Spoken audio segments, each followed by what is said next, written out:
Master, welcome back again to our channel. Panibagong araw, panibagong kabanata na naman ang pagsamasamahin natin ngayong araw na ito. At kung bago ka sa ating channel, pag-click ang subscribe button and hit the notification bell para updated kayo sa ating mga susunod na videos. So mga Master, bago natin simulan ang ating kabanata ngayong araw na ito, huwag po sana natin skip yung ads mga Master, no, dahil malaking bagay na po yan sa ating munting channel. So simulan na natin kabanata ngayong araw na ito. Let's go! Kabanata 351 hanggang 360. Kabanata 351, may-ari ng bar sa Lungguhit 1. Ang pag-alis ni Julius Reed ay hindi nakakuha ng atensyon ni Lucan Davenport. Pagkatapos ng lahat, mas kaunti ang mga tao sa isang bar, mas mabuti. Ang pagkakaroon ng mga kakilala sa paligid, sa kabaligtaran, ay humadlang sa kasiyahan. Sir, sino po ang hinahanap niyo?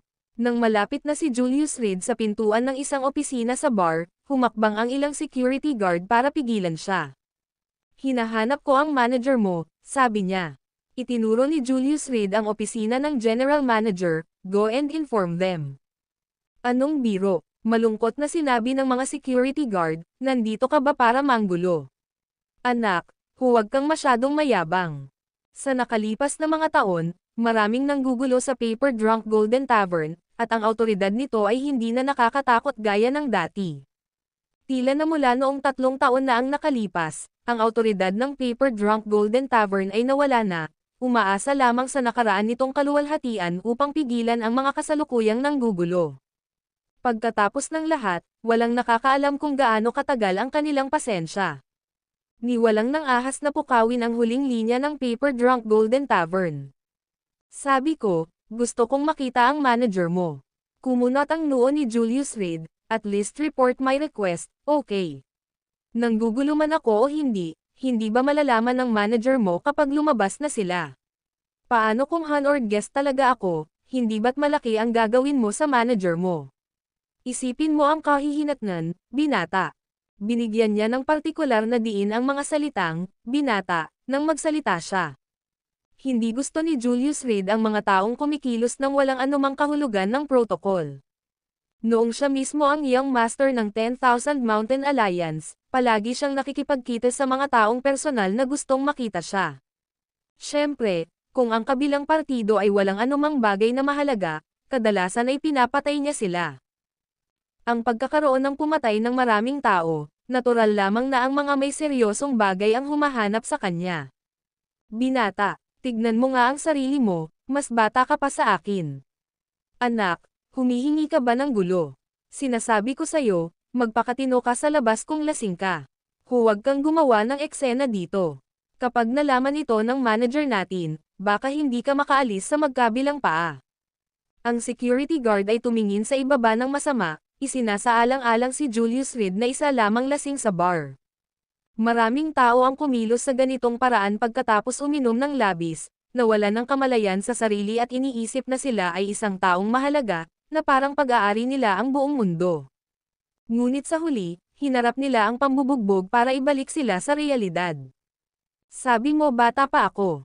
Itinuro ni Julius Reed ang kanyang mukha, na tila nasa 20s, at ngumisi. I'm more than enough to be your ancestor. Just go in and inform them, huwag mo akong pilitin na kumilos. Dito, ayaw niyang makipag-away. Lahat sila ay kanyang sariling mga tao, at ang pakikipaglaban ay makakasama sa mabuting kalooban sa kanila. Sino ang minumura mo? Biglang sumigaw ang security guard at lumapit kay Julius Reed, sino ang sinasabi mong ninuno mo? Anak, huwag kang masyadong mayabang. Humingi ka ng tawad. Kung hindi, kapag lumabas ang manager natin, huwag mong asahan na lalabas ka rito. Bagamat ang Paper Drunk Golden Tavern ay nanatiling mababang profile nitong mga nakaraang taon, ang lahat ay nasa ilalim ng mga tagubilin ng manager upang maiwasan ang mas maraming salungatan hanggat maaari sa iba. Sinabihan sila na magbigay daan kung maaari at huwag masyadong magpakitang gilas. Kahit nagtataka ang mga gwardya sa naging desisyon ng general manager, mahigpit silang sumunod. Sanay na maglakad-lakad, talagang hindi sila komportable sa sobrang pigil ngayon. Paano kung ako ang gustong makita ng manager mo? Tanong ni Julius Reed na nakasabit ang mga kamay sa likod, baka sa mukha niya ang kawalan ng magawa. Ang pagkakaroon ng buhay ng higit sa 10,000 taon, ang pag-arte bilang kanilang ninuno ay hindi masyadong malayo, tama. Sa pamamagitan ng mga henerasyon, marahil ito ay maaaring totoo. Pero kung ganito talaga ang sarili niyang mga inapo, mas mabuting patayin na lang sila. Kung isa kang gustong makita ng manager namin. Hey, kakain ako ng dumi na nakatayo sa ulo ko. Tignan mo ang sarili mo, yang sorry mo. Kung mayaman ka sa second generation, baka kapanipaniwala pa yan. Halatang knock-off yung pekeng relo na suot mo. At itong mga sapatos, yung mga damit, nakuha mo ba sa isang stall sa kalye? Umiling ang gwardya, hindi naman sa minamaliit ka namin, pero sa pananamit mo, nakakatuwang sabihing kilala mo ang manager namin. Eksakto. Sa milyon-milyong tao sa Five River Province, kung ang lahat ay pupunta para hanapin ang aming manager na nagpipilit na magpulong, hindi ba't magiging kaguluhan ito? Kuya, maaaring hindi mo alam ito, ngunit ang pinakamakapangyarihang tao sa Paper Drunk Golden Tavern ay ang General Manager. Kahit na ang boss sa likod ng mga eksena ay kailangang makinig sa ating General Manager. Nagpalitan ng salita ang mga security guard, lahat sila ay nakatingin kay Julius Reed, na may iilan na agad na lumapit upang pilitin siyang alisin. Huwag maniwala sa akin. Tumaas ang isang kilay ni Julius Reed at nagtanong. Ang relo niyang ito ay nagkakahalaga ng mahigit 5 milyon, at ang mga damit sa kanyang katawan, lahat ng ibinigay ni Keller Radcliffe, ay nagkakahalaga ng 10 milyon. Bagamat sa kanya, ang halagang ito ng pera ay hindi naiiba sa mga numero lamang. Hanggat komportable siya, iyon ang mahalaga. Ngunit ang minamaliit ng ganito, hindi maiwasang maging malungkot si Julius Reed. Anong ingay? Maya-maya, bumukas ang pinto sa opisina ng general manager, at lumabas ang isang medyo may edad na lalaki. Manager, may gustong makita ka, pero pinaalis namin siya. Eksakto, isang pulubi lang na nagsasabing nakita kanya. Sa tingin ko ay sobra siyang uminom at narito para manggulo. Huwag kang mag-alala, manager, hahawakan natin siya ngayon din. Ang mga security guard, na napagtanto na inistorbo nila ang manager, ay agad na natakot. Kung magalit ang manager, lahat sila ay mawawalan ng trabaho, at wala ni isa sa kanila ang magiging maayos. Ang tanging magagawa na lang nila ngayon ay harapin si Julius Reed. Lumabas ka. Nagmarcha ang mga security guard, handang tulak at tulak. Street, stop. Sa sandaling makita niya si Julius Reed, halos lumuwa ang mga mata ng manager sa kanyang ulo. Gusto niyang lumuhad, ngunit pagkatapos ay naisip niya na kung ayaw ni Julius Reed na ibunyag ang kanyang pagkatao, ang paggawa nito ay isang pagkakamali. 3 taon na ang nakalipas mula nang huli niyang makita ang lalaking nauna sa kanya. Manager, gusto mo bang turuan mo sila ng leksyon? Huwag kang mag-alala, gagawin namin ito, para hindi mo madumihan ang iyong mga kamay. Eksakto. Kailangang bugbugin ng mga tulad niya para matuto, kung hindi, baka bumalik sila at magkagulo ulit sa tavern natin. Panoorin mo ito, manager, tatalunan ko itong si Jerk kaya hindi siya makikilala ng sarili niyang pamilya. Ang mga security guard, nang makitang pinipigilan sila ng manager, ay inisip na gusto niyang hawakan ang bagay mismo. Ngunit inilagay nito ang manager sa isang napaka-awkward na posisyon, ang taong nauna sa kanya ay isang taong hindi niya kayang saktan. Ngunit, nang makita ang kalmadong pag-uugali ni Julius Reed, nakaramdam siya ng kawalan ng dapat gawin. Narinig ko na ang manager mo ay may hawak na higit na kapangyarihan kaysa sa boss. Nakahawak ang mga kamay sa likod, nakangiting tanong ni Julius Reed. Siyempre. Buong pagmamalaking sinabi ng gwardya, lahat ng desisyon sa Paper Drunk Golden ay kinasasangkutan ng manager. Hindi naiintindihan ng boss ang mga bagay na ito. Ang bar ay naitatag sa loob ng napakaraming taon, at ang boss ay hindi nagpakita ng kanyang mukha ni minsan, ang lahat ng ito ay ang manager na nagpapatakbo dito. Bagaman mayaman ang boss, may talent ang manager natin. At saka, sa Five River Province, sino ang hindi nakakakilala sa Finn Carmichael ng Paper Drunk Golden natin? Lumabas ka at magtanong-tanong, sino ang nakakaalam kung sino ang may-ari ng Paper Drunk Golden? Sa totoo lang, 3 taon na akong nagtatrabaho dito at hindi ko talaga alam kung sino ang amo. Ang lahat ng mga security guard ay naghahalikan, umaasang gamitin ang pagkakataong ito para paboran si Finn Carmichael. Ngunit ang hindi nila napansin ay pawis na si Finn Carmichael, namumutla ang mukha. Sa sinabi niyan, talagang kahanga-hanga ang manager mo. Nang matapos magsalita si Julius Reed, agad na sumandal si Finn Carmichael sa dingding, ay nalalayan ang sarili para pigilan ang pagbagsak sa lupa. Hindi iyon ang kaso, ang boss sa huli ay ang boss. Ako ay isang empleyado lamang, wala akong tunay na kapangyarihan, ang lahat ay nakasalalay sa boss. Sabi ni Finn Carmichael na naghahabol ng hininga. Ay, teka, sa tingin ko dapat ikaw ang nagpapatakbo ng tavern. Malawak na ngumisi si Julius Reed, na direktang naging dahilan ng pagbagsak ni Finn Carmichael sa sahig sa takot. Ang video na ito ay edited by Urban Storytelling. Kabanata 352, ang lihim ng bar sa lungguhit isa. Anak, may mata ka. Lalong gamaan ang pakiramdam ng mga security guard matapos itong marinig. Ngunit huwag mong isipin na makakatakas ka sa pambubugbog. Para ito sa iyong ikabubuti, para bigyan ka ng leksyon. Kung sino pa man iyon, nabalian na nila ang iyong mga paa. Huminga ng malalim si Finn Carmichael. Alam niyang kung hindi siya magsasalita ngayon, baka kailangan niyang manahimik magpakailanman. Iyon, kaibigan ko ang taong ito, bumaba na kayo.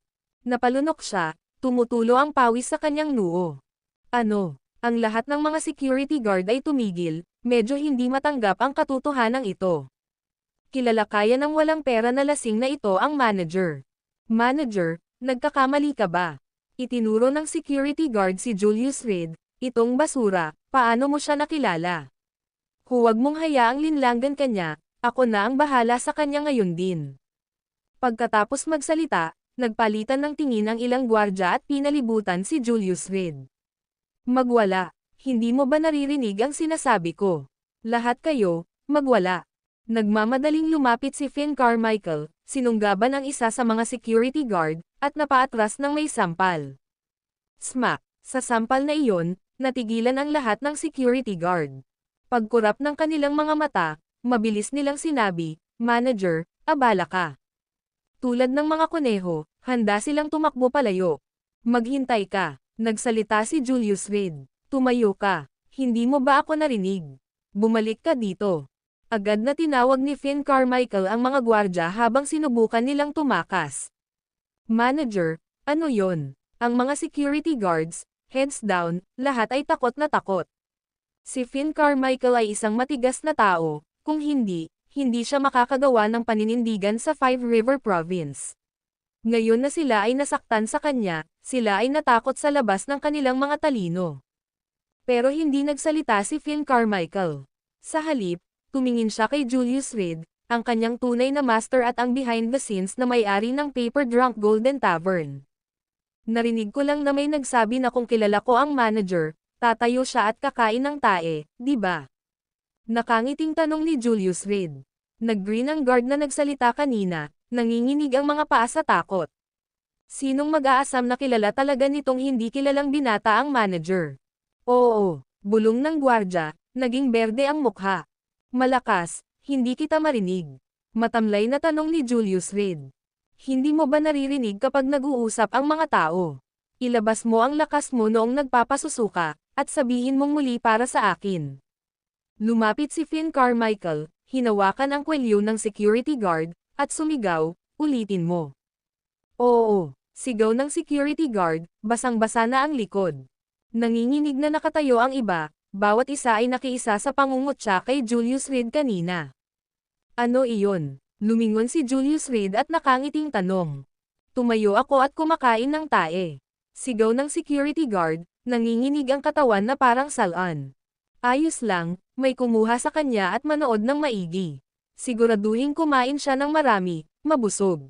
Tinapik ni Julius Reed ang balikat ng guard at nakangiting sinabi, consider it my treat, huwag kang mahiya. Salamat, bakas sa mukha ng guard ang luha. Mga kapatid, pasensya na dito. Nagpalitan ng tingin ang ibang mga security guard, piniling protektahan ang kanilang sarili. Hinawakan nila ang gwardya at itinulak patungo sa banyo. Pagkatapos mo, nang makitang walang ibang tao, Agad na binuksan ni Finn Carmichael ang pinto sa opisina ng manager, at pinapasok si Julius Reed. Dapat sa simula pa lang ganito na. Humakbang papasok si Julius Reed na may malalaking hakbang. Ang opisina ng manager ay maluho, na sumasaklaw ng higit sa 80 metro kwadrado. Kumpleto ito sa gamit, hindi lamang may kama kundi pati na rin ang maraming telepono, ilang safe, at isang telebisyon. Napakaganda mo dito, Finn Carmichael. Siguradong nag-enjoy ka ng kaunti nitong mga nakaraang taon. Tumingin si Julius Reed sa paligid at walang pakialam na sinabi. Pumalakpak. Nang walang mga tagalabas, si Finn Carmichael ay lumuhad ng diretso sa harap ni Julius Reed, nanginginig habang sinasabi, "Pakiusap, parusahan mo ako, young master." Ang katapatan ni Finn Carmichael sa iyo ay hindi natitinag, ang langit at lupa ay maaaring sumaksi. Kung may kaunting kawalang galang, naway tamaan ako ng kidlat. Naisip niya na ang mga salita ni Julius Reed ay isang babala sa kanya, na nagpapahiwatig na siya ay naging kampante at medyo hindi masunurin. Kung iyon nga ang nangyari, isa lang ang kinalabasan, isang dead end. Tumayo ka at magsalita. Kung talagang gusto kitang patayin, hindi ka nakapasok sa pintong iyon. Lumingon si Julius Reed, iwinagayway ang kanyang kamay, umupo sa executive chair ni Finn, at dahan-daang umikot. Ang ganda talaga ng upuan na ito, medyo malambot. Magkano ang halaga? Upang sagutin ang young master. Bumangon si Finn mula sa sahig, pinunasan ang malamig na pawis sa kanyang noo. Hindi gaano, mahigit 5 milyon lang. Ang upuan ay na-import mula sa ibang bansa at mahal, ngunit kumpara sa kita ng Paper Drunk Golden Tavern, ito ay wala. Wow! Talagang ibinabato mo ang iyong timbang ngayon, iniisip na ang 5 milyon ay hindi gaanong. So, ano ang itinuturing na mahal? Ngumiti si Julius Reed kay Finn, ngunit ang ngiting iyon ay nagdulot ng panginginig sa likuran ng huli. Pumalakpak, si Finn nakakabangon lang ay muling lumuhad. Nanginginig siya sa takot, Mr. Reed, bakit ka na naman lumuhad? Napabuntong hininga si Julius Reed, taon-taon na tayong hindi nagkikita, hindi ba pwedeng mag-usap tayo ng nakatayo, nang hindi laging nakaluhod? Ang iyong nasasakupan ay mayabang na nagsalita, mangyaring parusahan ako, young master. Mariin na idiniin ni Finn ang kanyang ulo sa lupa, nanginginig ang kanyang katawan. Alam na alam niya ang paraan ng binata na nauna sa kanya, walang kapantay sa ilalim ng langit. Finn, ano ito? Iminuwestro ni Julius Reed ang kanyang kamay, bumangon ka. Pagkatapos ng maraming taon na kasama ako, kung wala ka man lang ganyang pride, talagang wala kang kakayahan. Young master, ikaw. Si Finn ay lubos na nataranta. Hindi ba siya sinisisi ng young master? Tumayo ka at magsalita, kailangan ko ang katalinuhan na nakalap mo nitong nakaraang 3 taon. Inalis ni Julius Reed ang ngiti sa kanyang mukha at itinuro ang pinto, ligtas ba ito? Ganap na ligtas. Lumapit si Finn sa pinto at nilock ito, soundproof ang pinto, walang makakarinig. At saka, makapal ang material, kahit na ang mga pampasabog ay halos hindi ito mabubuksan. Mabuti naman. Tumanggo si Julius Reed, kamakailan ay nakatagpo ako ng isang misteryosong babae, gusto kong malaman kung mayroon kang anumang katalinuhan sa kanya. Ang Paper Drunk Golden Tavern ay isang sistema ng katalinuhan na itinatag niya sa kanyang sarili. Ang halo-halong karamihan ng tao sa bar ay naging mas madaling mangolekta ng impormasyon nang hindi nakakaakit ng pansin. Walang maghay-hinala na may nangyayari dito. Nandito na lahat. Naglakad si Finn sa safe, kumuha ng isang stack ng mga file, at maayos na inilapag ang mga ito sa harap ni Julius Reed. Kung tungkol sa babaeng binanggit mo, sa totoo lang hindi ko alam kung sino siya. Imposibleng matukoy sa isang hindi malinaw na paglalarawan ng isang babae. Ngunit sa mga mensaheng ito, marami ang tungkol sa kababaihan.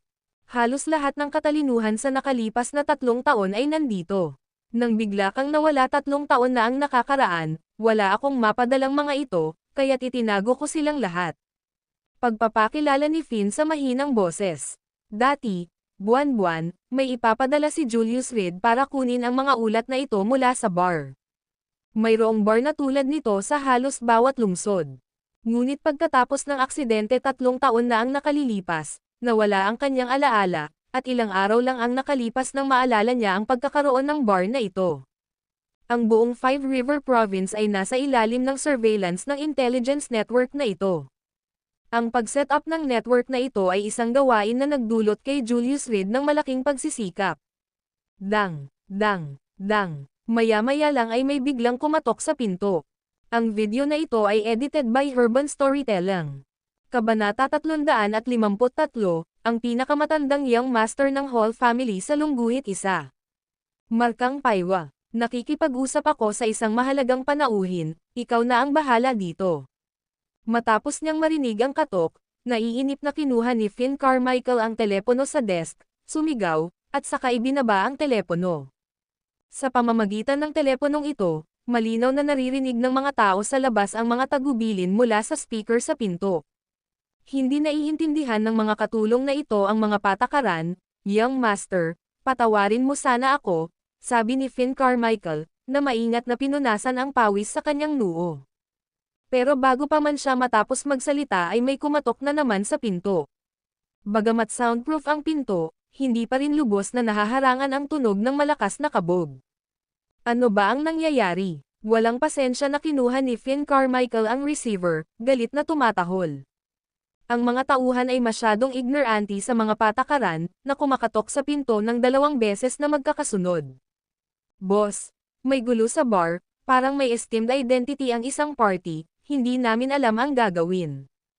Ang nag-aalalang boses ng security ay nagmula sa labas ng pinto. Sa pamamagitan ng telepono, mahinang marinig ang mga tunog ng away at pagmumura. Lumabas ka at tingnan mo, 3 taon ka nang hindi nagpapakilala, mukhang nakalimutan na nila kung gaano kahanga-hanga ang kumikinang na mundong ito noon. Napakaganda ng pandinig ni Julius Reed, at bagamat 2 metro ang layo niya, narinig niya ang lahat ng sinabi sa telepono ng malakas at malinaw. Ang kanyang biglaang pagkawala 3 taon na ang nakakaraan ay pinilit ni Finn Carmichael na panatilihing mababa ang profile upang maiwasang ibunyag ang kanyang pagkakakilanlan. Ngayong nakabalik na siya, wala nang dapat ikatakot. Mauna na kayo at bantayan ang mga bagay-bagay, huwag kayong mauwi sa bangkay, pupunta ako dyan. Pagkatapos niyang ibaba ang telepono, tumayo si Finn Carmichael at tahimik na sinabi, lalabas ako at haharapin ito, Young Master, mangyaring maghintay ng ilang sandali. Sabay na tayong lumabas, may kaibigan naman ako dyan, bored akong nakaupo lang. Tumayo din si Julius Reed, sige na, susunod ako.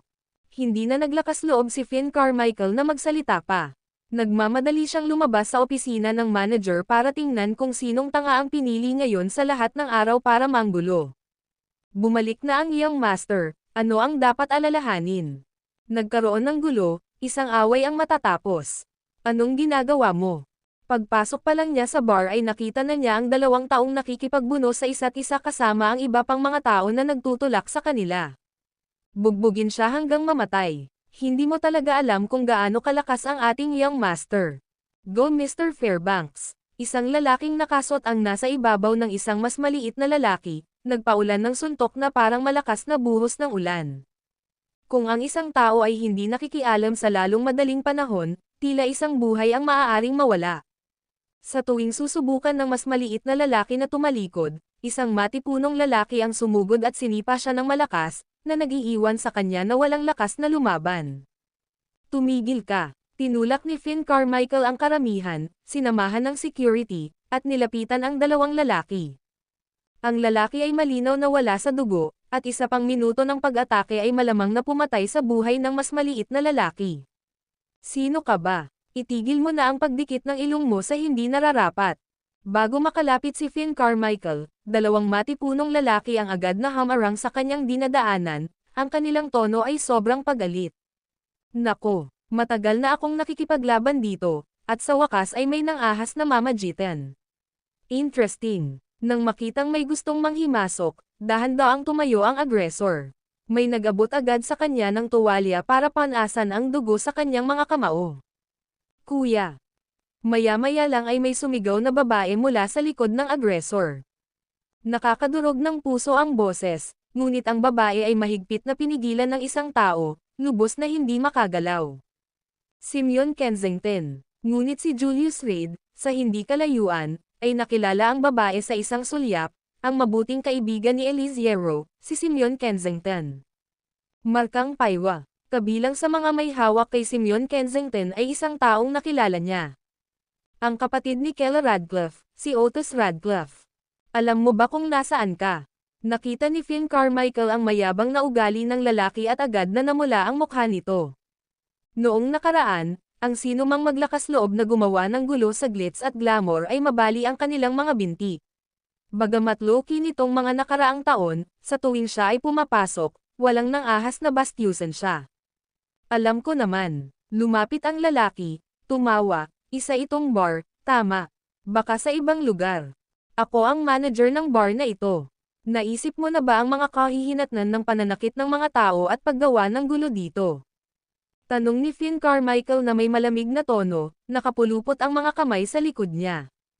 Ngayong muling lumitaw si Julius Reed sa mundo, wala na siyang dapat ikatakot, ito ang perpektong pagkakataon upang maibalik ang reputasyon ng bar. Mga kahihinatnan. Tumaas ang isang kilay ng lalaki at umiling, hindi ko naisip ang kahihinatnan kapag nataman ko ang mga tao. Sinaktan ko lang sila, at ang pinakamasama, kung mamatay sila, magbabayad lang ako ng pera. Ang ganitong pagmamataas ay ikinagalit ng marami sa mga parokyano ng bar, ngunit dahil sa katayuan ng lalaki, maaari lamang nilang pigilan ang kanilang galit sa loob. Buti naman, dahil ikaw ang amo, gumawa ng gulo ang lalaking ito sa bar, bayaran mo ito. Hinagis ng lalaki ang tuwalya sa kamay at tumalikod na para umalis. Tumigil ka dyan. Nagdilim ang mukha ni Finn Carmichael, at sumenyas siya sa security sa likod niya na palibutan ang lalaki. Kung walang mga panuntunan, walang parisukat o bilog. Tumingin siya sa mga tao sa harap niya at malamig na sinabi, kung nagdudulot ka ng gulo sa bar, kailangan mong sundin ang aking mga patakaran. Wow! Tumalikod ang lalaki, natatawa imbes na magalit, talagang umaalis ka sa linya. Kahit basagin ko ng kaunti itong malas na bar, ano ang magagawa mo sa akin? Kilala mo ba kung sino ang ating young master? Sebastian ng Hall family sa kabisera. Agad na humakbang pasulong ang mga bodyguard ni Sterling Fairbanks, tinitigan ng masama si Finn Carmichael, blind your dog eyes, maglakas loob na magsalita sa aming master ng ganito. Ang Hall family ng kabisera. Ang tinutukoy mo ba ay ang Hall family na kumakatawan sa Bright Sky Jewelry sa mainland? Nagbukas sila ng higit sa 100 tindahan na may taunang turnover na higit sa 100 bilyon, tunay na isang malaking shot ng kabiserang lungsod. Narinig ko kamakailan na ang Hall family ay konektado sa Leocadia family, na may malaking momentum para sa karagdagang pag-unlad. Ang mga kliyente ng bar ay halos mga lokal na mayayamang ikalawang henerasyon, at mas pamilyar sila sa Hall family ng kabisera. Si Bowden Fairbanks, ang family head ng Hall family, ay nagsimula sa simula noong siya ay bata pa, at nakuha ang mga karapatan sa pamamahagi ng mainland ng Bright Sky International Group 10 taon na ang nakararaan. Sa loob ng maikling dekada, naging bahagi siya ng elite ng kabisera na may netong halaga sa daan-daang bilyon. Nabalitaan na ang Hall family ay mayroon na ngayong koneksyon sa Leocadia family ng kabisera, na naglalayong maabot ang isang karagdagang pakikipagtulungan. Kapag nakumpleto na ang deal na ito, ang katayuan ng Hall family ay tataas pa ng isa pang bingga. Nakikinig sa mga tao sa paligid na time na nag-uusap, itinaas ni Sterling Fairbanks ang kanyang ulo, ang pagmamataas ay nakasulat sa kanyang mukha. At natagpuan ni Finn Carmichael ang kanyang sarili sa isang alanganin. Naisip niya na ang kalaban ay isang pangkaraniwang mayaman na pangalawang henerasyon, at napagtanto niya na ito ay isang supling ng Hall family ng kabisera. Kung ito ay ibang pamilya, maaaring naglakas loob siyang magbigay ng leksyon, ngunit ngayon ay nakaharap sa sumisikat na Hall family, hindi sigurado si Finn Carmichael kung ano ang gagawin. Anong problema? Natakot matapos marinig ang pangalan ng master na ito. Tumawa ng malakas si Sterling Fairbanks, humarap kay Finn Carmichael, ginawa mo akong malungkot ngayon. Paano ba naman ito? Lumuhad ka at bigyan mo ako ng ilang malakas na kawtaw, at baka hayaan ko lang itong dumausdes dahil sa magandang mood ko. Huminto siya, pagkatapos ay sumulyap sa bar, kung hindi, I am actually considering smashing this bar to smithereens. What do you think? Napasinghap ang karamihan sa gulat. Nanatili pa rin ang katanyagan ng bar, at bagamat hindi na ito kasing lakas ng dati, nanatili itong isang malaking lokal na establishmento. At ngayon, sa isang salita lamang mula sa tagapagmana ng Hall family, maaaring madurudge na ito. Kahit na miyembro ka ng Hall family, kailangan mong sundin ang mga patakaran dito. Sa sandaling iyon, lumabas si Julius Reed mula sa gitna ng karamihan. Ang video na ito ay edited by Urban Storytelling. Kabanata 354, naghihintay ng tawag sa lungguhit isa. Julius Reed. Sa sandaling lumabas siya, parehong nagsalita sina Simeon Kensington at Otis Radcliffe. Magkakilala kayong dalawa. Paglingon, tumingin si Sterling Fairbanks kay Otis Radcliffe at itinuro si Julius Reed. Tinanong niya, sino ang taong ito? Ang kanyang pagbisita sa Five River Province ay dahil ang Hall family ay nagbubukas ng pangalawang prangkisa ng Island of Love sa probinsya at nais na pumili ang Sterling Fairbanks ng lokasyon para sa tindahan at magsaya sa ilang pamamasyal sa gilid. At direktang hinanap ng Fairbanks ang lokal na kilalang pamilyang Leopold, na tinatangkilik ang kanyang oras kasama si Braden Leopold, habang si Otis Radcliffe, sa pamamagitan ng sarili niyang mga pamamaraan, ay matagumpay na nakapasok sa bilog na ito na orihinal na hindi kasama sa kanya. At nagawa pa niyang maging alipin ni Sterling Fairbanks. Ito ay higit pa sa pagkilala sa kanya, ito ay isang alaala na nakaukit sa aking mga buto. Ngumisi si Otis Radcliffe, at itinuro ang kanyang binti, Mr. Fairbanks, palagi kang nagbibiro tungkol sa paraan ng paglalakad ko, tama.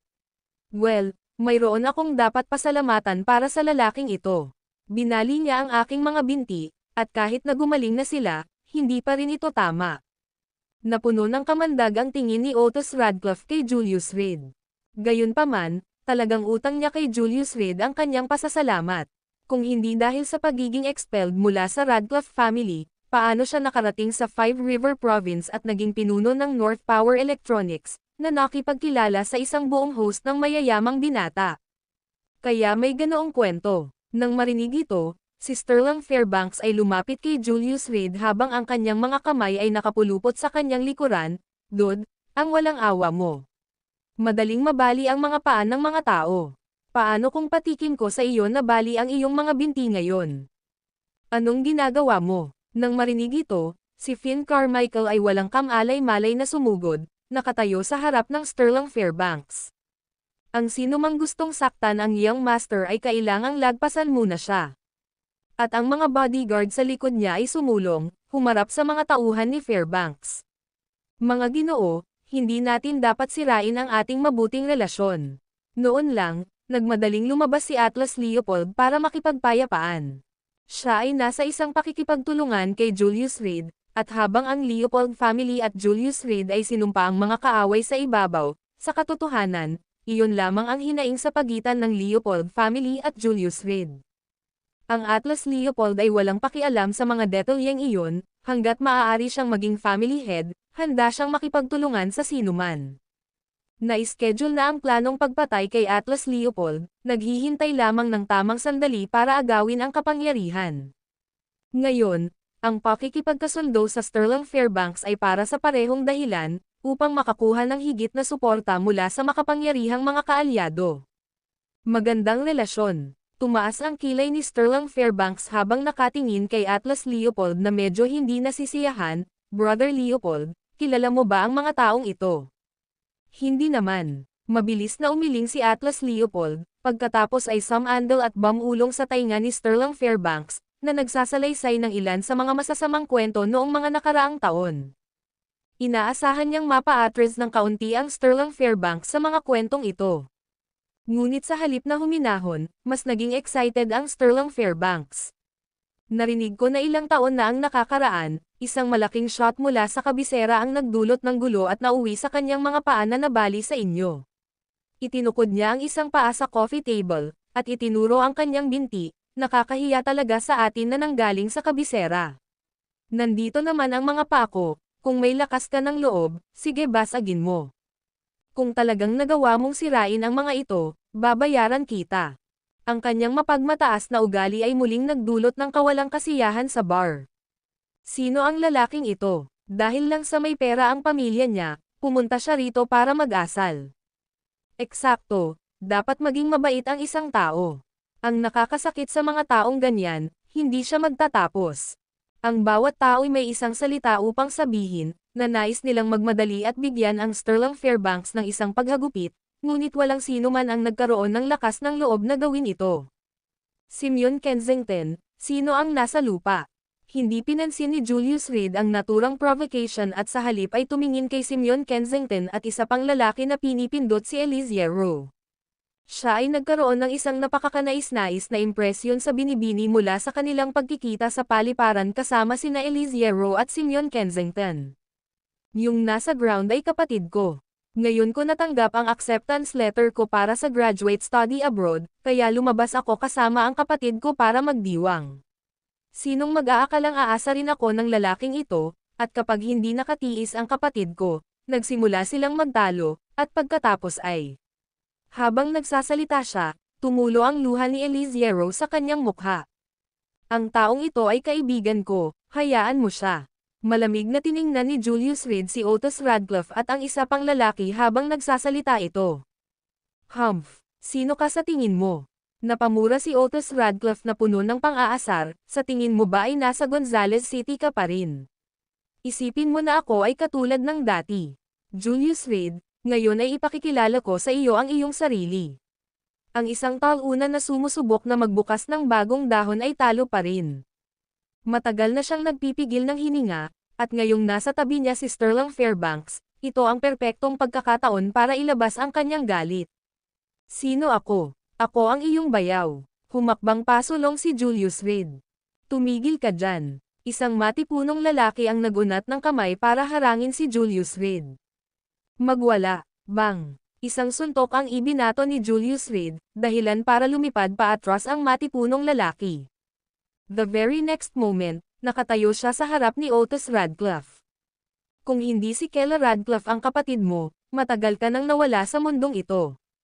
Sampal. Sinampal ni Julius Reed si Otis Radcliffe sa buong mukha, pagkatapos ay nagbackhand ng isa pang lalaki, na pinadala silang dalawa at iniligtas ang humihikbi na si Simeon Kensington. Alagaan mo siyang mabuti. Sa marahang pagtulak, agad na humakbang ang mga security guard at pinrotektahan si Simeon Kensington. Mr. Fairbanks, ipaghiganti mo ako. Tiningnan ni Otis Radcliffe si Julius Reed na may masamang tingin, ngunit ang kanyang puso ay tahimik na nagagalak. Bagamat nataman siya, mukha nga ni Sterling Fairbanks ang nasample.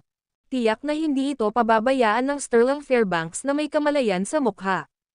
Oo nga, nang makitang binugbog ang kanyang dalawang anak, lumingon si Sterling Fairbanks at malamig na tumingin kay Julius Reed, sino ang nagbigay sa iyo ng lakas ng loob?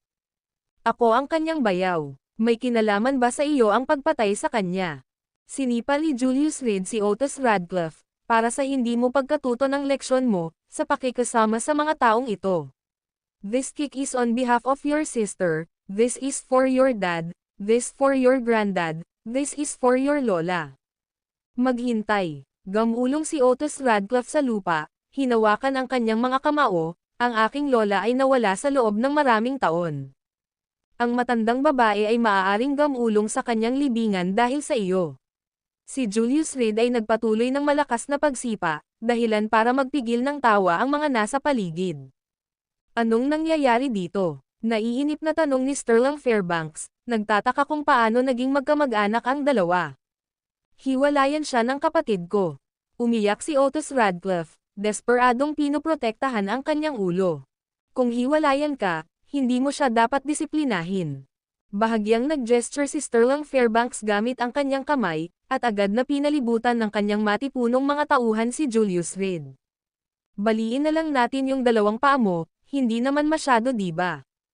Ang babaeng kinaiinteresan niya ay nailigtas, at ang kanyang mga kampon ay binugbog, na nagpahiya kay Sterling Fairbanks. Iyan ay medyo sobra-sobra. Sinulyapan ni Julius Reed ang Sterling Fairbanks at walang pakialam na nagtanong, nabalitaan ko na nakikipagnegosyo ka sa Leocadia family. Ano ang kinalaman niyan sa iyo? Wala kang kinalaman. Itinuro ni Sterling Fairbanks si Julius Reed, maghandang mamatay. Protektahan siya. Nang makita ang kakilakilabot na sitwasyon, sumigaw ng utos si Finn Carmichael, at sumugod ang mga security guard na may mga batuta, na nakapalibot kay Julius Reed. Kilala mo si Sofia Leocadia, di ba? Tanong ulit ni Julius Reed. Ang pangalan ng batang prinsesa ng Leocadia family ay hindi para sa iyo na tawagan. Dumilim ang mukha ni Sterling Fairbanks, kumuha ng bote ng alak sa mesa, handang hampasin. Maghintay ka. Kinuha ni Julius Reed ang kanyang telepono, nag-browse sa log ng tawag, at nag-dial ng numero. May isang tao na tinatawag na Sterling Fairbanks na gustong baliin ang aking mga paa. Tulungan mo akong ayusin ang mga bagay-bagay, ililibre kita sa hapunan minsan.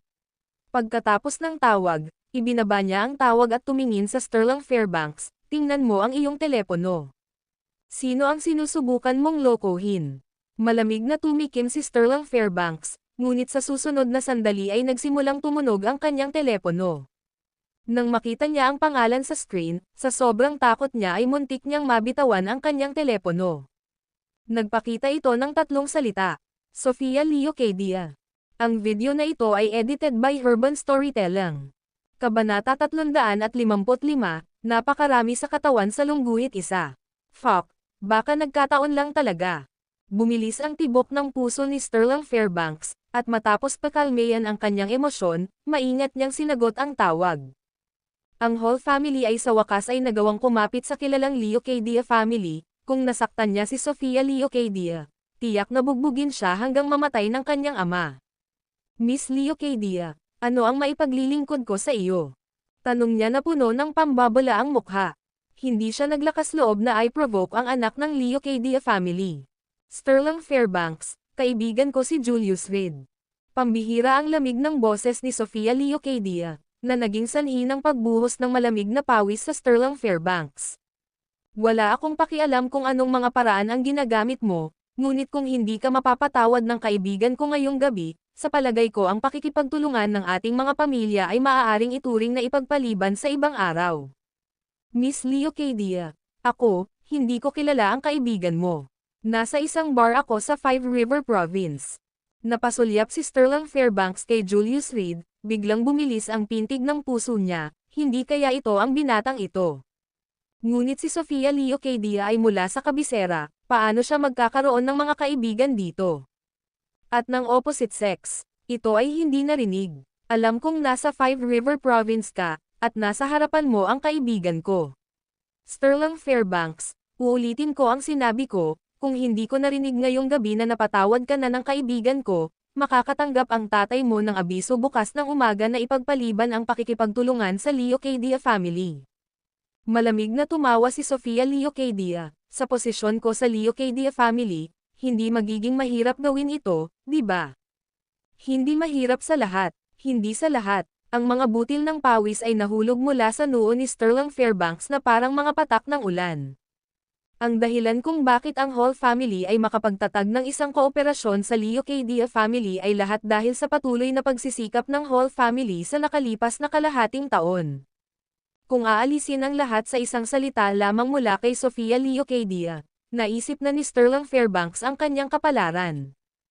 Talagang trahedya. Dahil alam mong hindi ito mahirap, mas mabuting siguraduhin mong mangyayari ito. Beep beep beep. Direktang ibinaba ni Sofia Leocadia ang tawag, na hindi nagbigay ng pagkakataon sa Sterling Fairbanks na magpaliwanag. Sino? Sino si Julius Reed? Naputol ang tawag, ngunit nanginginig pa rin ang kamay ni Sterling Fairbanks na nakahawak sa telepono. Nilunok niya ang kanyang laway, marahang pinunasan ang pawis sa kanyang noo gamit ang kanyang manggas, at nagtanong sa nanginginig na boses, sino ito? Siya, ang nakabangga sa akin. Nang makita ito, mabilis na humakbang si Otis Radcliffe, kumuha ng isang pakete ng tissue mula sa kanyang bulsa, at pinunasan ang pawis ni Sterling Fairbanks para sa kanya. Ganap na pag-uugali ng butlikang. Mr. Fairbanks, masyadong mayabang ang taong ito. Dapat mo siyang ayusin at turuan ng leksyon. Habang nagpupunas, pinaypayan ni Otis Radcliffe ang apoy. Ito ay isang pagkakataon para kay Julius Reed na hindi kailanman ibalik ang mga bagay. Ang Hall family mula sa kabisera ay isang pangunahing sambahayan. Sa Five River Province, nagkaroon sila ng malakas na koneksyon, at kasama ang mga taong tulad ni Braden Leopold sa likod niya, isang hindi mapigil ang ngiti ang lumitaw sa mukha ni Otis Radcliffe. Siya, nanlaki ang mga mata ni Sterling Fairbanks. Sa katunayan, nangyari ang eksenang hindi niya gustong masaksihan. Ang binata sa kanyang harapan ay tunay na kaibigang binanggit ni Sofia Leocadia.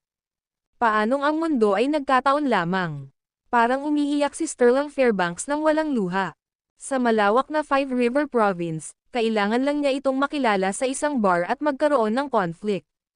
Mr. Reid, maaari ba akong makipag-usap sa iyo ng pribado? Maingat na tanong ni Sterling Fairbanks. Sa dinami-dami ng nanonood sa bar, kailangan pa niyang iligtas ang mukha niya. Kung hindi, kung kumalat na ang batang master ng Hall family mula sa kabisera ay yumuyuko para sa isang lokal na tao, paano siya patuloy na makihalubilo sa lipunan? Kung nalaman ito ng mga tao mula sa kabisera, tiyak na hindi siya makakapagpatuloy sa bilog na iyon. Ang kabisera, ang pinakamaunlad na lungsod sa mapa. Ang mga tao doon ay hindi kapani-paniwalang mayabang, pinahahalagahan ang reputasyon higit sa lahat.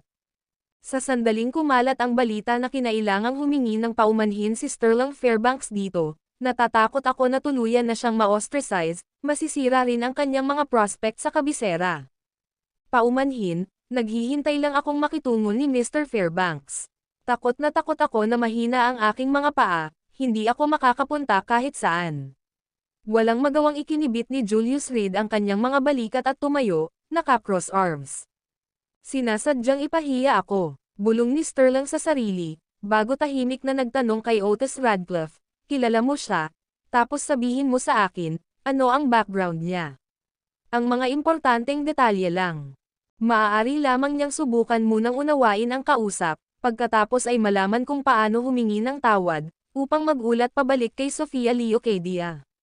Dati ko siyang bayaw, nagpakasal sa pamilya. 3 taon siyang naglalaban ng damit at nagluluto sa bahay. Who knows what stroke of dumb luck he had, nitong mga nakaraang araw, bigla siyang nakilala at nagawa pa niyang itaboy ang pamilya ko. Sabi ni Otis Radcliffe na may malalim na hinanakit. So ganyan yan. Nagkaroon ng epiphany si Sterling. Lumapit siya kay Julius Reid, naglabas ng card mula sa kanyang dibdib, there's 5 billion in here. It's a misunderstanding, let's just be friends. Dahil siya ay isang manugang na nagpakasal sa isang pamilya, siya ay dapat na walang pera o katayuan. Ngayon, ang pagbibigay ng 5 bilyon ay magiging astronomical figure sa binata na nauna sa kanya. Naisip na rin ni Sterling na tinanggap ni Julius Reid ang bank card ng may kagalakan at labis na nagpapasalamat sa kanya. Kapag nakikitungo sa mahihirap, basagin sila ng pera. Bagamat malaki ang 5 bilyon, walang pakialam si Sterling, basta't malulutas nito ang problema. Anong ibig mong sabihin dito? Sinusubukang bilhan ako, sabi ni Julius Reid na may mahinang ngiti, na iniunat ang kanyang kamay upang ihampas ang bank card sa lupa. Mukhang hindi mo pa rin naiintindihan kung sino ka. Tatawagan ko si Sofia saglit at sasabihin ng totoo ang lahat. Pagkatapos niyang magsalita, tumalikod si Julius Reid para umalis. Ano ang ipinagmamalaki mo? Binibigyan ka ni Mr. Fairbanks ng mukha, huwag kang maging walang utang na loob. Hindi alam ni Otis Radcliffe kung bakit ginagawa ito ni Sterling, ngunit ang pangahas ni Julius Reid na itumba ang bank card ni Sterling ay nangangahulugan na hindi niya sineseryoso si Sterling.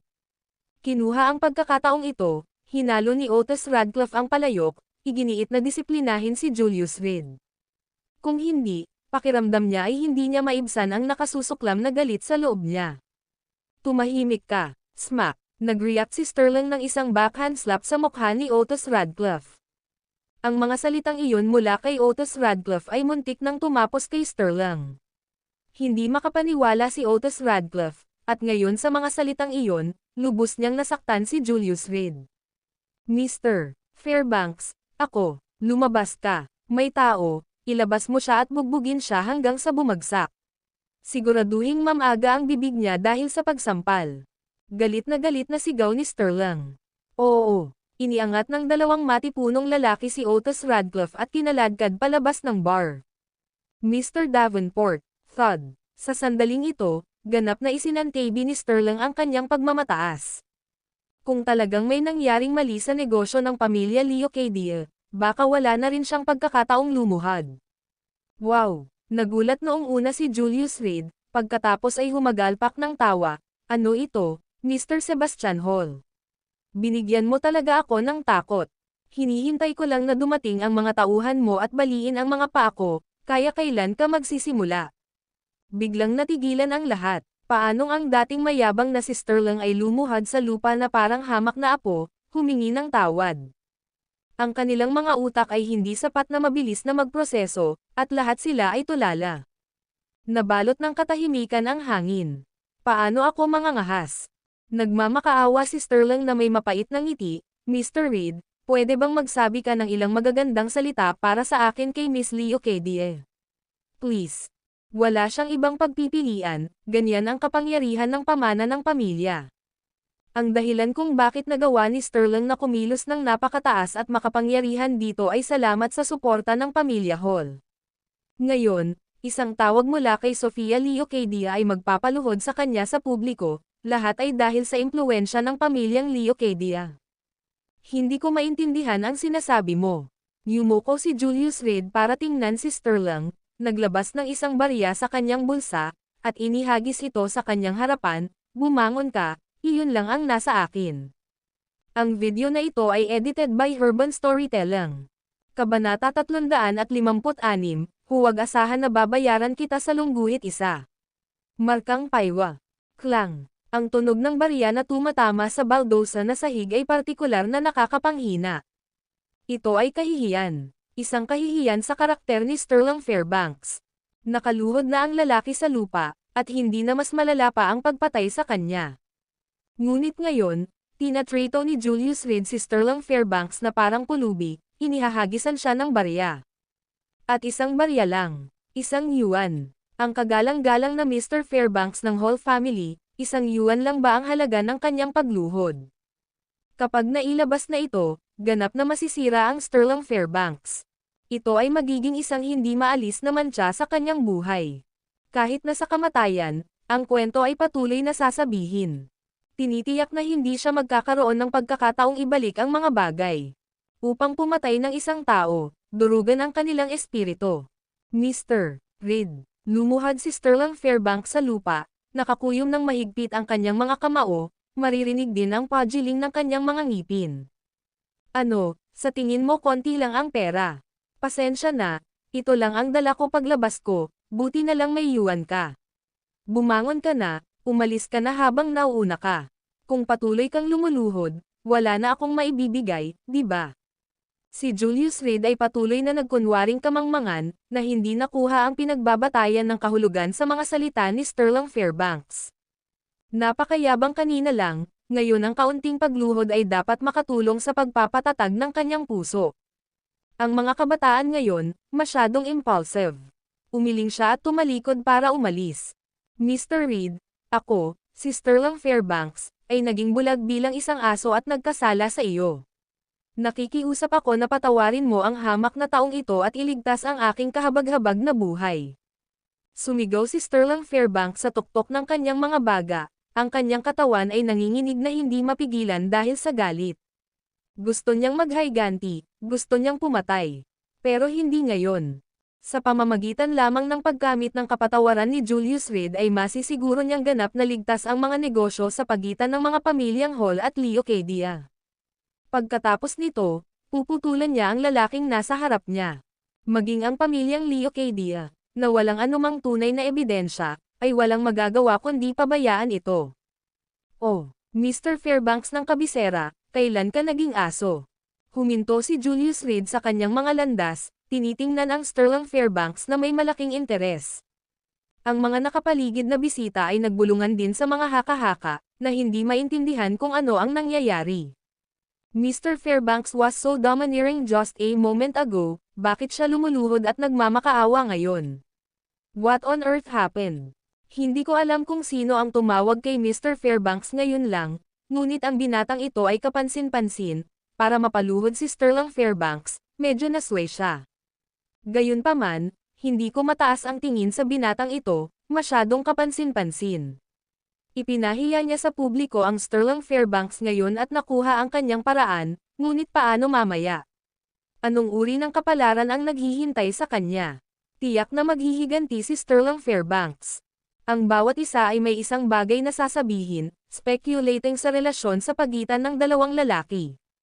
Napatingin si Finn Carmichael, kumukulo ang dugo niya. Sa katunayan, bumalik na ang iyong master. Ang lungsod ng ginto at alak ay tumayo. 3 taon ng pagtitiis ng kahihiyan ay sa wakas ay matatapos na. Ang kagalang-galang na Mr. Fairbanks ng Hall family ay inihambing sa isang aso sa buong view ng publiko. Kaya ano ang ginawa ng pamilya Hall? Kulungan ng aso. Hahayaan ba ito ng pamilya Hall pagkatapos malaman ang tungkol dito? Kung papayag si Mr. Reed, ako, si Sterling Fairbanks, ang magiging aso mo. Umungol si Sterling Fairbanks. Para mapanatili ang partnership na ito, handa siyang gawin ang lahat. Pagkatapos, makakahanap siya ng pagkakataong maghayganti. Paumanhin, marami akong aso sa bahay, at lahat sila ay mas mahusay kaysa sa iyo. Kahit na kung ikaw ay isang aso, ikaw ay magiging isang mabisyo. Dahan-daang sabi ni Julius Reed. Ngunit ang pahayag na ito ay naging sanhi ng pawis ng malamig na pawis sa mga nakapaligid na bisita. Matapang na sabihin sa mukha ni Sterling Fairbanks na siya ay isang aso. Anong klaseng katayuan ang mayroon siya, ang pagiging bastos? Sino ito? Sa sandaling iyon, si Lucan Davenport ay sumuray-suray na may hawak na inumin. Nang makita niya si Sterling Fairbanks na nakaluhod sa lupa, huminto muna siya, pagkatapos ay humagalpak ng tawa, "Kuya, ano bang nangyayari? Bakit ka nagdala ng pamamalimos sa bar? Kuripot ang mga tao dito, yuan lang ang ibibigay nila sa iyo." Markang paywa. Katatapos lang niyang magsalita nang mapansin niya ang isang barya na nakalatag sa harap ng Sterling Fairbanks. "Damn, may nag-iwan talaga sa iyo ng $1. Lumuhad si Lucan Davenport, pinulot ito, at isinilid sa kanyang bulsa. "Hey, kuya, kinukuha ko itong pera." Walang hiya. Napatingin ang lahat kay Lucan Davenport na may panghahamak sa kanilang mga mata. Kahit si Julius Reed ay isinumpa ang mabigat na eskrimador na ito sa kanyang puso. "Ibaba mo." Akmang aalis na si Lucan Davenport, isang malamig na boses ang nagmula sa kanyang likuran. "Iyon ay ibinigay sa akin ni Mr. Reed, mayroon kang ilang lakas ng loob na alisin ito." Itinaas ni Sterling Fairbanks ang kanyang ulo, namumula ang mga mata habang nakatitig kay Lucan Davenport. Isang lasing na may nasugatan na braso, ng ahas na lumakad sa linya ng apoy. Baliin ang 2 kamay, turuan mo siya ng asal. Si Sterling Fairbanks ay sumulyap sa gilid, at agad na nagtipon ang mga tauhan sa paligid. Siya ay naghahanap lamang upang ilabas ang kanyang nakakulong na galit, at narito ang isang sugatang lasenggo na kumakatok sa kanyang pintuan. Ito ay isang perpektong pagkakataon para sa kanya upang muling itatag ang kanyang awtoridad. Tungkol naman sa tugon ni Sterling Fairbanks, walang pakialam si Julius Reed. Hindi niya kailangang ibunyag ang kanyang relasyon kay Lucan Davenport. Kahit na may nasugatan na braso, kakayanin ni Lucan Davenport ang mga taong ito tulad ng paglalaro ng bata, nang walang anumang kahirapan. Nang marinig ang mga salita ni Sterling Fairbanks, agad na pinalibutan ng matipunong lalaki si Lucan Davenport, galit na nakatingin sa kanya, "Lumuhad ka at humingi ng tawad sa ating Mr. Fairbanks." Sila ay may nakamamatay na tingin sa kanilang mga mata habang ipinapakita ang kanilang matipunong kalamnan. Dahil sa nakita, maraming mga parokyano sa bar ang umatras, natatakot na masaktan. "Paano kung ayaw ko?" Pinagpag ni Lucan Davenport ang kanyang baso, ininom ang inumin sa isang lagop. "Kung gayon tutulungan ka naming lumuhad at aminin ang iyong pagkakamali." Ang mga matipunong lalaki ay nanunuya, dahan-daang gumagalaw sa likod ni Lucan Davenport, handang magpatong ng mga kamay sa kanya. Ang ganda ng muscles, solid talaga. Inilagay ni Lucan Davenport ang walang laman na baso sa bar counter at tiningnan ang waitress, "Punan mo ito." Pagkatapos magsalita, hinawakan ng kanyang walang sugat na kamay ang matibay na braso ng isa sa mga matipunong lalaki. Sayang, lahat ng matipuno at walang utak. Basag. Isang tunog ng pagkabali ng buto ang narinig, at ang matipunong lalaki ay namutla, pagkatapos ay bumagsak sa lupa, humahagulgol sa sakit. "At ikaw." Whoosh! Bago pa makapag-react ang iba, sinuntok ni Lucan Davenport ang isa pang lalaki sa mukha, na nagdulot ng pag-agos ng dugo mula sa ilong, at pagkadapa pabalik ng ilang hakbang, nahulog siya sa lupa. "Nasaan ang inumin ko?" Matapos ang lahat ng ito, si Lucan Davenport ay kumatok sa bar counter. "Miss, ano pa ang hinihintay mo? Ibuhos mo ang inumin." Ang batang babae sa front desk ay labis na nagulat sa eksenang ito na siya ay nakatayo na nagyelo, ganap na nakalimutang ibuhos ang inumin. Nang sa wakas ay matanggal niya ito, nagmamadali siyang kumuha ng bote ng alak na nanginginig ang mga kamay ngunit hindi niya ito mabuksan sa kabila ng ilang pagtatangka. Patayin mo siya para sa akin. Kung may mangyari, pananagutan ko. Nang makitang binugbog ang kanyang mga tauhan, galit na galit si Sterling Fairbanks. Ilang minuto lang, pinahiya siya ng 2 tao. Siya ay walang kapangyarihan laban kay Sofia Leocadia, ngunit ngayon ay hindi niya kayang talunin ang isang pailay. Patay ka. Isang matipunong lalaki ang lumabas mula sa tabi ng Sterling Fairbanks, pinupukpok ang kanyang dibdib gamit ang kanyang mga kamao bago humakbang patungo sa Lucan Davenport. Miss, hayaan mo akong gawin ito. Nang makitang nagpupumiglas ang babae, nanginginig ang kanyang mga kamay para buksan ang bote, agad na inagaw sa kanya ni Lucan Davenport ang bote at binasag ito sa ulo ng lalaking muscle na papalapit sa kanya. Basag. Nabasag agad ang ilalim ng bote. Hindi pinapansin ang natitirang mga tipak ng baso, ibinuhos ni Lucan Davenport ang alak sa kanyang bibig. Iyan ang mga bagay. Bahagya niyang pinunasan ang kanyang bibig gamit ang kanyang manggas, lubusang nasasarapan. Ag! Umiling ang matipunong lalaki at may dagandong na sinubukang sumugod. Spurt!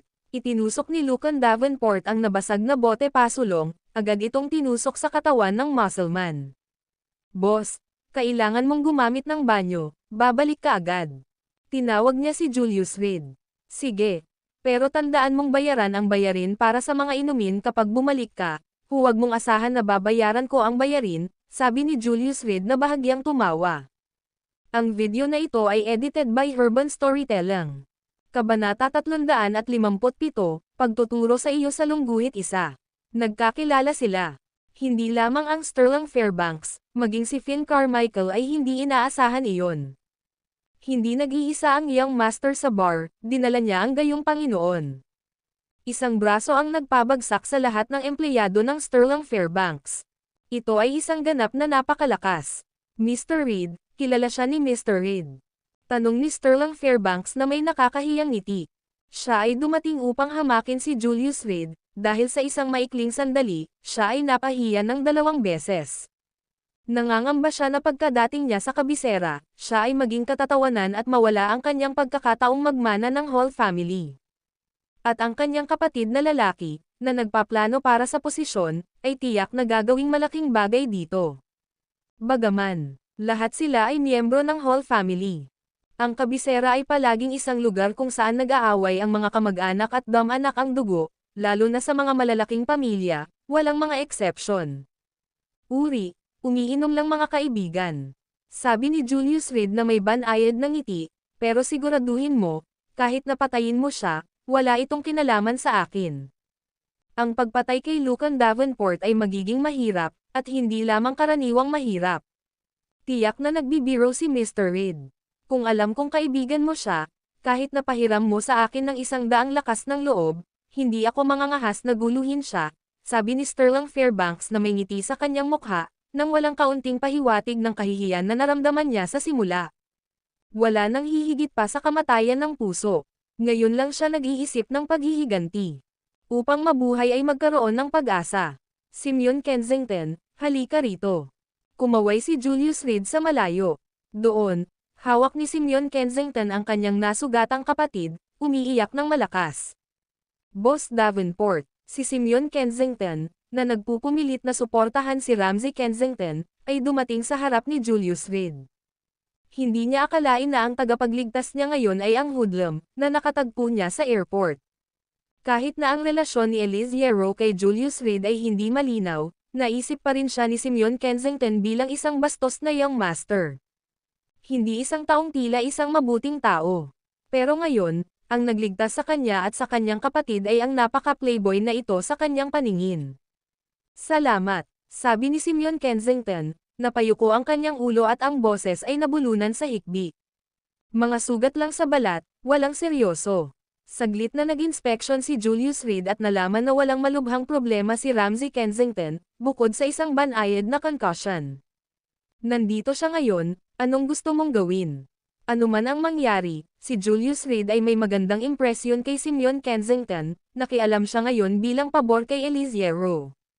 Kung tutuusin, ginamit niya siya para ipahiya si Atlas Leopold noong nakaraan, na nagtatapos sa kanyang magandang kinabukasan. Ngayon ay nakita siya ng pamilya Yero bilang isang kaaway, at ang pamilya Leopold ay mas sabik na harapin siya. Hayaan na natin. Napabuntong hininga si Simeon Kensington. Hindi nila kayang pukawin ang pamilya Fairbanks. Salamat, Ginoo. Ngunit ang lahat ng ito ay isang aksidente, sa palagay ko ay dapat na lamang nating iwanan ito, mahinang sabi ni Ramsay Kensington. Kapag umalis si Julius Reed, tiyak na maghihiganti ang whole family, at ang buong pamilya ang magdurusa. Kung mas maaga niyang nalaman ang pagkakakilanlan ni Sterling Fairbanks, mas gugustuhin niyang mabugbog siya kaysa lumaban. Ngunit para sa kanyang kapatid na babae, protektahan niya ito kahit na ang kabayaran ng kanyang sariling buhay. Hey, kahit papaano may kamalayan ka. Hahayaan ko na ang pangyayari ngayon, pero kapag nakita pa kita, maghihirap ang buong pamilya mo.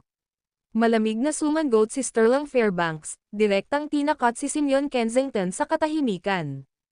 Ang whole family sa kabisera ay may malaking kayamanan at kapangyarihan, sa Five River Province pa lang, 2 Gemlove jewelry shops ang bubuksan nila sa island. Ang kanyang pamilya ay hindi kayang pukawin ang gayong mahusay na pamilya. Maging ang pamilya Leopold ay hindi mangangahas na pukawin ang kapangyarihan ng kabisera ng lungsod. Medyo mayabang pa si Mr. Fairbanks. Nang marinig ang mga ganoong salita, medyo hindi nasisiyahan si Julius Reed. Ang pananakot sa mahihina ay hindi isang tunay na kasanayan. Kung aapihin ng isa ang mahihina, ilang tao sa ilalim ng langit ang maglalakas loob na salungatin ako. Ang 10,000 Mountain Alliance ay maaaring magpatawag ng maraming tao sa isang tawag lamang, at kahit ang Deep Cold ay hindi karapat-dapat na hawakan ang kanilang mga sapatos. Kahit na ang 10,000 Mountain Alliance ay gumuho na ngayon, para harapin ang Deep Cold, ang mga lider na iyon ay kailangang maghugas ng kanilang mga leeg at hayaan silang putulin. Mr. Reed, ito ang kapangyarihan ng pamilya, tulad ng pagluhod ko sa iyo ngayon, ito ay dahil ang whole family ko ay walang kalaban-laban para sa Leocadia family. Si Miss Leocadia ay personal na nagutos, at ako ay walang lakas ng loob na sumuway. Ngunit naisip mo ba? Kung ang mga tao ng kabiserang lungsod ay alam na si Miss Leocadia ay nagpoprotekta sa isang tao, ang mga mayayamang kabataang iyon ay tiyak na papatayin ka sa kasiyahan. Binago ni Sterling Fairbanks ang kanyang saloobin at nagsimulang magbanta at matukso. Si Miss Leocadia ay parehong may talento at maganda, at hindi mabilang na mga tao ang gustong pakasalan siya. Maraming mga kabataang Ginoo ang nasa mataas na alerto, at para sa isang tulad mo na walang pera at walang impluwensya, ang pagharap sa kanila ay haantong lamang sa isang dead end. Tumangala siya kay Julius Reed, ipinapangako ko sa iyo, sa sandaling bumalik ako, itikom ko ang aking bibig, at sisiguraduhin kung mawawala ang mga kaganapan ngayon. Kung tungkol sa pagluhod, ito ay dahil hindi kita matalo, at matatalo ako ng may dignidad. Talagang nakaisip ka ng isang magandang maliit na pamamaraan, hindi ba?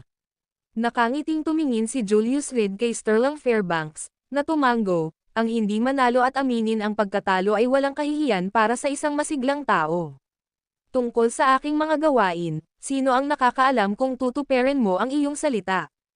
Upang panatilihing ligtas ang lihim na ito, kailangan mong patahimikin ang isang tao ng tuluyan, hindi ba? Sterling Fairbanks, upang matiyak na ang insidenteng ito ay hindi lumabas, ang isang patay na tao ay talagang ang pinakamahusay na solusyon. At hanggat mamamatay ako, mananatiling buo ang reputasyon ng Sterling Fairbanks. Bukod kay Sofia Leocadia, walang ibang nakakaalam ng nilalaman ng tawag sa telepono na ito, kaya kahit anong sabihin ni Sterling Fairbanks pagkatapos, lahat ay maniniwala. Mr. Reed, ano ang pinagsasabi mo? Nakaramdam si Sterling Fairbanks ng takot sa loob, bagamat mabilis niyang itinago ito, nabigo pa rin siyang makatakas sa mga mata ni Julius Reed. Hindi ka ba natakot na malaman ng mayayamang kabataan ng kabiserang lungsod ang tungkol sa akin? Nakangiting tanong ni Julius Reed. Eksakto. Ang mga nagnanasa kay Sofia Leocadia ay marami, at marami sa kanila ay masyadong mapagbantay. Ang isang tulad mo, Nang walang pera o kapangyarihan, madali ka nilang maalis. Lihim na natuwa si Sterling Fairbanks, iniisip na natatakot si Julius Reed. Isang manugang lamang mula sa Five River Province, anong mga alon ang posibleng idulot niya? Sa katunayan, bilang mahiyain bilang isang daga, tunay na walang silbi. Lahat ng sinabi ni Otis Radcliffe ay tama. Dahil iyan ang kaso, isang bagay ang ipagkakaloob ko kay Mr. Sebastian Hall. Mabilis na tinulungan ni Julius Reed si Sterling Fairbanks na makatayo, puno ng ngiti ang mukha. Sa lahat ng paraan, si Sterling Fairbanks, nang makita ang ugali at ekspresyon ni Julius Reed, ay hindi napigilan na makaramdam ng labis na kasiyahan sa loob. Orihinal na inihanda para sa isang do or die na sitwasyon, ngayon ay madali niya itong naresolba at maaaring magsinungaling tungkol dito kapag bumalik siya upang pangalagaan ang kanyang sariling mukha. Siya ay bababa bilang isang taong nang ahas na yumako ng responsibilidad. Hindi nakakahiya para sa isang tao na lumuhad para sa kanyang karangalan. Sa pag-aakalang si Julius Reed ay tiyak na hihilingin sa kanya na itago ang sikreto, ang kanyang pananabik ay lalo pang lumakas. Ang kailangan lang niyang gawin ay magpanggap na sumang-ayon sa ibabaw, tumagas ng kaunti pagkatapos bumalik, at sa kakayahan ng mga taong iyon, hindi magiging mahirap ang paghahanap kay Julius Reed. Gamit ang iba para pumatay, magiging walang kapangyarihan si Sofia Leocadia. Lahat ng naruroon, makinig. Sigaw ni Julius Reed, at sa isang iglap ay nakuha ang atensyon ng mga nanonood. Ngumiti si Sterling Fairbanks. Ngayon, may gusto akong ipahayag. Muling nagsalita si Julius Reed. Lalong lumawak ang ngiti sa mukha ni Sterling Fairbanks nang hindi niya namamalayan na ibinuga ang kanyang dibdib. Kung tutuusin, nahulog siya sa sarili niyang panlilinlang. Ang lalaking ito ay si Mr. Sebastian Hall mula sa Hall family ng Capital City. Ang pangalan ko ay Julius Reed, isang lokal mula sa Five River Province. Naramdaman ni Sterling Fairbanks na may mali sa sinasabi. Hindi ba dapat linawin muna niya na ang lahat ng ito ay hindi pagkakaunawaan, pagkatapos ay bigyan ang kanyang sarili ng paraan? Ang taong ito ay mayabang at dominanti, ngayon ay tinuturuan ko siya ng leksyon sa ngalan ng ating mga kababayan. Whoosh! Bago pa makapag-react si Amadeus Fairbanks, sinipa siya ni Julius Reed sa lupa at nawalan ng malay. Ang video na ito ay edited by Urban Storytelling. Kabanata 358, Wolf Cavalry sa Lungguhit 1. Boss, ang Hall family mula sa kabisera ay may malaking kayamanan at impluwensya. Medyo magulo ang ginawa mo ngayon. Sa opisina ng General Manager, tumingin si Finn Carmichael kay Julius Reed na may pag-aalalang ekspresyon. Mabilis na umunlad ang Hall family nitong mga nakaraang taon, lahat ay salamat sa kanilang walang awa at agresibong diskarte. Ang ama ni Sterling Fairbanks ay partikular na mahusay na konektado at mayroong isang grupo ng mga desperado sa kanyang pagtatapon. Ang ginawa mo ay masyadong mapanganib. Hindi siya nag-aalala sa mga kakayahan ni Young Master, dahil malinaw na malinaw sa kanya ang mga kakayahan ni Julius Reed. Siyempre, ito ang inakala niyang alam na alam niya. Sa katunayan, sa loob ng 10,000 Mountain Alliance, kakaunti lang ang nakakaalam kung gaano talaga kalakas si Julius Reed. Ang pag-insulto sa Hall family tulad nito, natatakot ako na maaaring magkaroon ng paghihiganti. Pabalik-balik sa sahig si Finn Carmichael. Kung ganoon, maglilihis ako ng manpower para lihim na protektahan ka. Ang iyong mga empleyado ay lahat ng bahagi ng network ng especially iya. Huwag ipakita ang iyong sarili ng madali. Iwinagayway ni Julius Reed ang kanyang kamay, hindi pinagalitan si Finn Carmichael. Kapuri-puri para sa mga empleyado na maging makonsiderasyon sa kanilang sarili.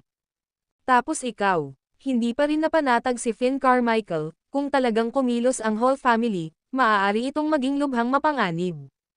Nakasama natin siya. Itinuro ni Julius Reed si Lucan Davenport, na kumakain ng prutas. Nakita mo na kung ano ang nasa likod niya, hindi ba? Kapag kasama siya, walang magiging problema. Halos mabulunan si Lucan Davenport sa kanyang prutas. May sasabihin pa sana siya, pero pinag-isipan niya iyon ng mabuti. Umasa pa rin siya kay Julius Reed para sa proteksyon, at naisip niya na marahil ay wala pang ipinanganak na tunay na makakapagprotekta kay Julius Reed. Sige, ipapaalam ko sa mga especially iya sa Five River Province na bantayang mabuti ang mga galaw ng Hall family. Sa oras na may pumasok sa probinsya, aabisuhan kita kaagad. Tumanggaw si Finn Carmichael, walang ibang pagpipilian. Siya nga pala, tingnan ang laban sa Leopold Family Villa ngayong gabi, kung sino ang mga taong sangkot. At saka, sino ang naging malapit nilang kontak kamakailan. Ang layunin ni Julius Reed sa pagpunta sa bar na ito ay gamitin ang spy network na itinayo niya ilang taon na ang nakakaraan upang alamin ang tunay na pagkakakilanlan ng babae.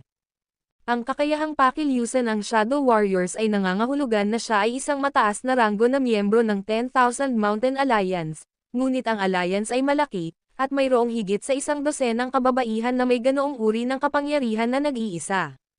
Dahil hindi malinaw ang sitwasyon, hindi niya masuri ang bawat isa sa kanila ng isa-isa.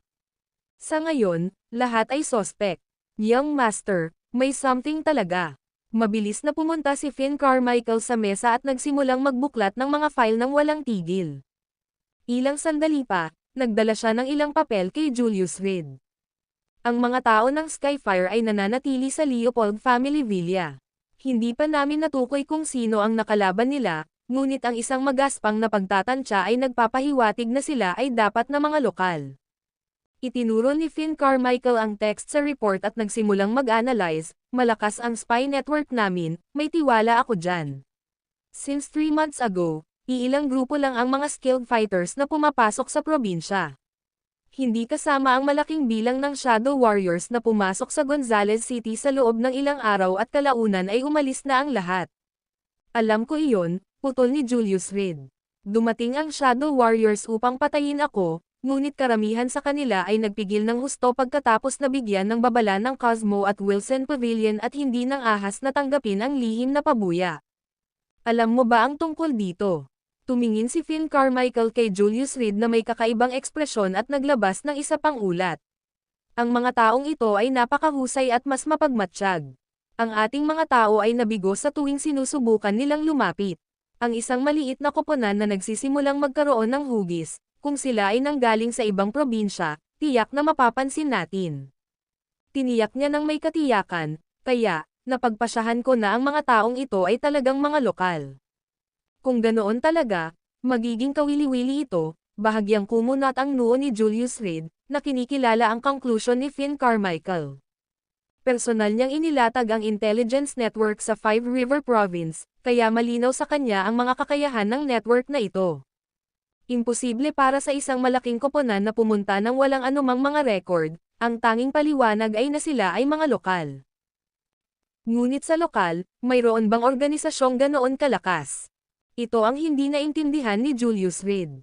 Matagal na siyang nagdudulot ng kaguluhan sa probinsya ngunit hindi pa niya natuklasan ang pagkakaroon ng naturang organisasyon. Ang kayang labanan ang Skyfire at nangunguna pa rin, hindi siya dapat ordinaryong tao. Dapat mong malaman na ang Skyfire ay may tiyak na reputasyon sa kanluran. Sa loob ng 10,000 Mountain Alliance, walang ganoong organisasyon. Bagamat kami ay direktang nasasakop sa inyo, naunawaan pa rin namin ang komposisyon ng buong 10,000 Mountain Alliance sa simula. Walang organisasyon ng 10,000 Mountain Alliance sa loob ng probinsyang ito, maliban kay Cold Nelson, na dumating kanina. Tinuro ni Finn Carmichael ang pangalan ni Cold Nelson. Hindi siya. Umiling si Julius Reed. Ang mga tao ni Cold Nelson ay nasa aking mga kamay, at higit pa rito, hindi ako nagdududa sa katapatan ni Cold Nelson. Kung iyon ang kaso, maaari bang bumaba mula sa langit ang grupong ito ng mga tao? Lalong natarante si Finn Carmichael habang pinupulot ang ulat sa mesa at paulit-ulit itong binabalikan. Pero kahit anong hanap niya, kahit 3 taon ang nakalipas, hindi niya mahanap ang pagkakaroon ng ganoong puwersa sa probinsya. Higit pa rito, hindi makatotohanan ang paghiga sa loob ng 3 taon. Marahil, nakaligtaan mo ang isang puwersa. Pinaikit ni Julius Reed ang kanyang mga mata at patuloy na tumapik sa ibabaw ng mesa. Ibig mong sabihin, sa puntong ito, nanlaki ang mga mata ni Finn Carmichael sa puntong parang kasya ang isang itlog sa nakanganganyang bibig. May ganoong puwersa, na independent sa 10,000 Mountain Alliance na umiiral pa sa loob nito. Ang puwersang ito ay lubos na komprehensibo, matagal nang responsable para sa gawaing pagpatay, hindi lamang sa kakilakilabot na lakas ng pakikipaglaban kundi pati na rin sa mga first-class na anti-surveillance na kakayahan. Kung mayroong isang puwersa sa mundong ito na maaaring makalampas sa iyong spy network upang makarating sa Five River Province, ito ay ito. Huminga ng malalim si Julius Reed, at medyo nanginginig din ang kamay niyang nakapatong sa mesa. Hindi ito takot, kundi galit. Pagkakanulo. Nangangahulugan ito ng pagkakanulo. Huminga ng malalim si Julius Reed at inilabas ang kanyang telepono mula sa kanyang dibdib, nag-dial kay Cole Nelson. Tulungan akong suriin ang mga paggalaw ng Wolf Cavalry sa nakalipas na buwan. Nang marinig ang pangalang Wolf Cavalry, namutla ang mukha ni Finn Carmichael na parang multo. Gayunpaman, si Lucan Davenport sa tabi niya ay hindi naunawaan ang kahalagahan at nagpatuloy sa pagkain ng prutas. Pero naramdaman niyang medyo galit talaga si Julius Reed. Ito ang unang pagkakataon na nakita niyang ganito kagalit si Julius Reed mula nang magkakilala sila. Pagkaraan ng ilang sandali, dumating ang tawag ni Cole Nelson. Young Master, noong nakaraang buwan ay nagredeploy ang Wolf Cavalry, at nang mag-regroup sila, isang squad mula sa 3 Batalyon ang nawala. Ang opisyal na pahayag ay nagsasagawa sila ng isang lihim na misyon. Basag. Dinurog ni Julius Reed ang telepono. Ang 3 Batalyon ng Wolf Cavalry, ang mga top-tier na camouflage masters. Bagamat ang kanilang lakas sa pakikipaglaban ay maaaring hindi masyadong malakas, sila ay may kakayahang lumitaw at mawala ng hindi mahuhulaan, at kahit ang spy network na personal kung inilatag ay hindi makadetect sa kanila. Young Master, ito kaya ang ginawa ni Barlow Huntington. Napabuntong hininga si Finn Carmichael sa gulat. Barlow Huntington, commander ng 3 Batalyon ng Wolf Cavalry. Kahit na siya ay isang babae, ang kanyang lakas sa pakikipaglaban ay kahanga-hanga. Noong nakaraan, pinamunuan nila ang 3 Batalyon ng Wolf Cavalry na maniningil ng libu-libong milya, tinambangan nila ang kalaban ng walang pag-aalinlangan at pinatay sila. Barlow Huntington. Hindi maaaring siya iyon. Umiling si Julius Reed. Maaaring ito ang pangkalahatang commander ng Wolf Cavalry. Hindi nang ahas si Finn Carmichael na ipagpatuloy ang kanyang hula. Kung siya talaga ang gumawa nito, ang Wolf Cavalry ay nagpadala lamang ng isang maliit na pangkat mula sa 3 Batalyon. Napangiti ng mahina si Julius Reed. Kung ang 5 batalyon ay tunay na dumating upang pumatay, natatakot akong mamatay ka bago makuha ng iyong spy network ang mensahe sa iyo. Ang video na ito ay edited by Urban Storytelling. Kabanata 359, Plano ni Sterling Fairbanks sa Lungguhit 1. Pagkalabas ng bar, si Julius Reed ay nabibigatan sa mabibigat na pag-iisip. Ang Wolf Cavalry ay ang pinakamalakas na puwersang panlaban ng 10,000 Mountain Alliance, direkta sa ilalim ng jurisdiction ng Young Master. At ang commander ng Wolf Cavalry ay hindi pinigilan ng sinuman, independenteng responsable sa Young Master ng 10,000 Mountain Alliance. Masasabing ang pinaka-elite na tropa ng 10,000 Mountain Alliance ay ang Wolf Cavalry. Ngayong lumitaw na ang 3rd Regiment ng Wolf Cavalry sa loob ng teritoryo ng Five River Province, ang sitwasyon ay naging mas komplikado at misteryoso. Buti na lang, 3rd Regiment lang ang dumating, kung hindi, wala ni isang tao mula sa Skyfire sect na naiwan. Naglakad sina Julius Reed at Lucan Davenport sa kalye sa kalaliman ng gabi, na walang ginagawa. Kahit na si Lucan Davenport ay hindi miyembro ng 10,000 Mountain Alliance, lubos siyang tapat kay Julius Reed. Ang ilang mga bagay ay maaaring sabihin sa kanya nang walang pag-aalala. Ang Wolf Cavalry ay ganoon kakilakilabot. Bagamat hindi alam ni Lucan Davenport ang lakas ng labanan ng Wolf Cavalry, halos tama ang nahulaan niya sa mga ekspresyon ng mga ito pabalik sa opisina ng bar. Umupo si Julius Reed sa ilalim ng streetlight at sinenyasan si Lucan Davenport na maupo rin. Tumangala siya sa mga bituin sa langit at sinabing, "Ako mismo ang bumuo ng Wolf Cavalry, na hinati sa 5 regiment. Ang unang regiment ay may pananagutan sa pagbabantay sa DeMarco Mount at hindi ito makakaalis kahit kalahating hakbang. Ito ang elite ng elite, ang kanilang kakayahang magtrabaho bilang isang team sa labanan ay napakalakas, at masasabing walang maliit na pangkat ang may kapangyarihang makipaglaban sa 1st Regiment." Nang marinig ito, nagtanong si Lucan Davenport, "Naaalala ko na binanggit mo noon na ang DeMarco Mount ay binabantayan ng 4 na Protection Regiment, kaya itong unang regiment." Sa panahong magkasama, hindi gaanong naitago ni Julius Reed kay Lucan Davenport, pagkatapos ng lahat, binalak niyang samahan si Lucan sa sandaling mapurga ang 10,000 Mountain Alliance. Kaya't siya ay nagsiwalat ng kaunti tungkol sa mga panloob na bagay na hindi napakahalaga. Sino ang tunay na magtitiwala sa ilang tao? Napangiti ng mahina si Julius Reed, ang puso ng tao ang pinakamahirap hulaan. Dahil mismo sa pagkakaroon ng 1st Regiment kung kaya't ang mga taong iyon, kahit na nag-iisip ng paghihimagsik, ay naglakas loob lamang na kumilos sa labas. Tungkol sa 2nd Regiment, sila ang may pananagutan sa pagsubaybay sa bawat organisasyon sa loob ng 10,000 Mountain Alliance. Kapag napag-alaman na may problema ang sinuman, dapat silang magulat kaagad sa Elder Council at sa akin. Bagamat mukhang medyo nakakatakot, hindi naman masama ang mga resulta, umiling si Julius Reed. Nasa 2nd Regiment ang nunal, kaya napigilan ang balita tungkol sa pagtataksil ng mga taong ito. Natatakot ako na kahit ngayon, walang nakatuklas sa kanila. Ang hirap mo talaga, nakangiting ngumiti si Lucan Davenport. Ang 3rd Regiment ang namamahala sa infiltration at long distance, rapid assaults. Kahit ang sarili kong spy network ay hindi sila na-detect. Tungkol naman sa 4th Regiment, karaniwan nilang tinutupad ang mga utos ko, at habang sila ang pinakamahina sa combat power, sila ang pinakaprestihiyosong presensya. Ang ika-5 Regiment, sa pagbanggit ng 5th Regiment, biglang huminto si Julius Reed. Young Master, anong problema? May problema ba ang 5th Regiment? Inakala ni Lucan Davenport na ang 5th Regiment ay kasangkot din sa pagtataksil, at tumigil siya sa pagkain ng kanyang mansanas, itinapon ito sa isang tabi. Hindi ganoon. Ang 5th Regiment ang may pinakamalakas na individual na kakayahan sa pakikipaglaban. Sa labanang iyon noon, ang 5th Regiment ay dumanas ng mabibigat na casualty, at dahil sa kanila nagkaroon ako ng oras para makatakas at mabuhay hanggang ngayon. Habang nagsasalita siya, nagsimulang kumislap ang singsing ni Julius Reed na may pulang ilaw. Kailangan kong maghayganti para sa kanila. Siguradong. Tumanggo si Lucan Davenport bilang pagsang-ayon, naniniwala ako sa iyo.